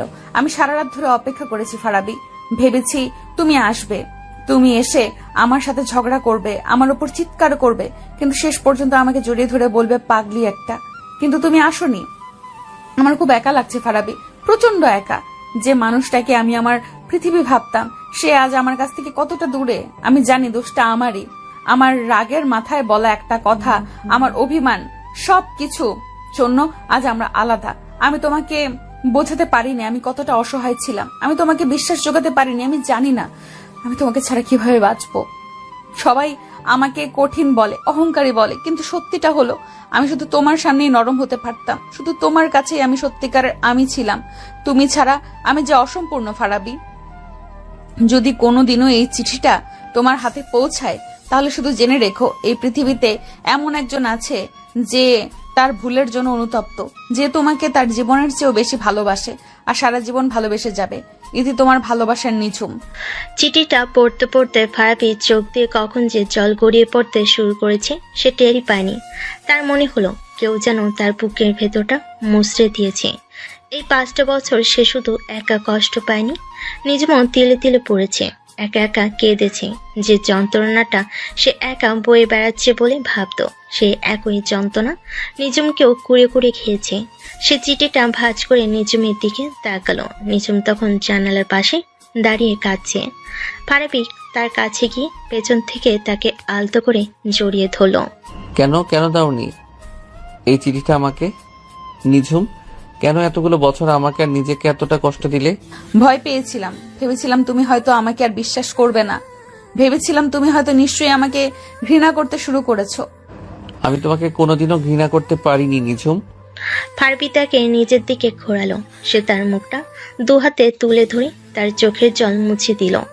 আমি হয়তো রাগ করেছি, অভিমান করেছি, কিন্তু তোমাকে ভালোবাসতে ভুলে যাইনি এক মুহূর্তের জন্যেও। সে নিজমের কপালে একটা গভীর চুমু খেলো। আর একটা মুহূর্ত তোমাকে ছাড়া থাকতে চাই না নিঝুম, আর একটা সেকেন্ডও না। আমি তোমাকে ভালোবাসি, খুব খুব খুব ভালোবাসি। আমিও তোমাকে ভালোবাসি ফারাবি, আমার জীবনের প্রথম এবং শেষ ভালোবাসা তুমি ফারাবি। সেই রাতে নিজমের সেই স্মৃতি ভরা ঘরে দুটো বিচ্ছেদী হৃদয় তাদের সমস্ত ভুল, সমস্ত অভিমানকে পেছনে ফেলে আবারও এক হয়ে গেল। তাদের 5 বছরের দীর্ঘ অপেক্ষা, তাদের না বলা কথা, তাদের চোখের জল, সবকিছু যেন আজ পূর্ণতা পেল তাদের ভালোবাসার নিঃস্বার্থ স্বীকারোক্তিতে।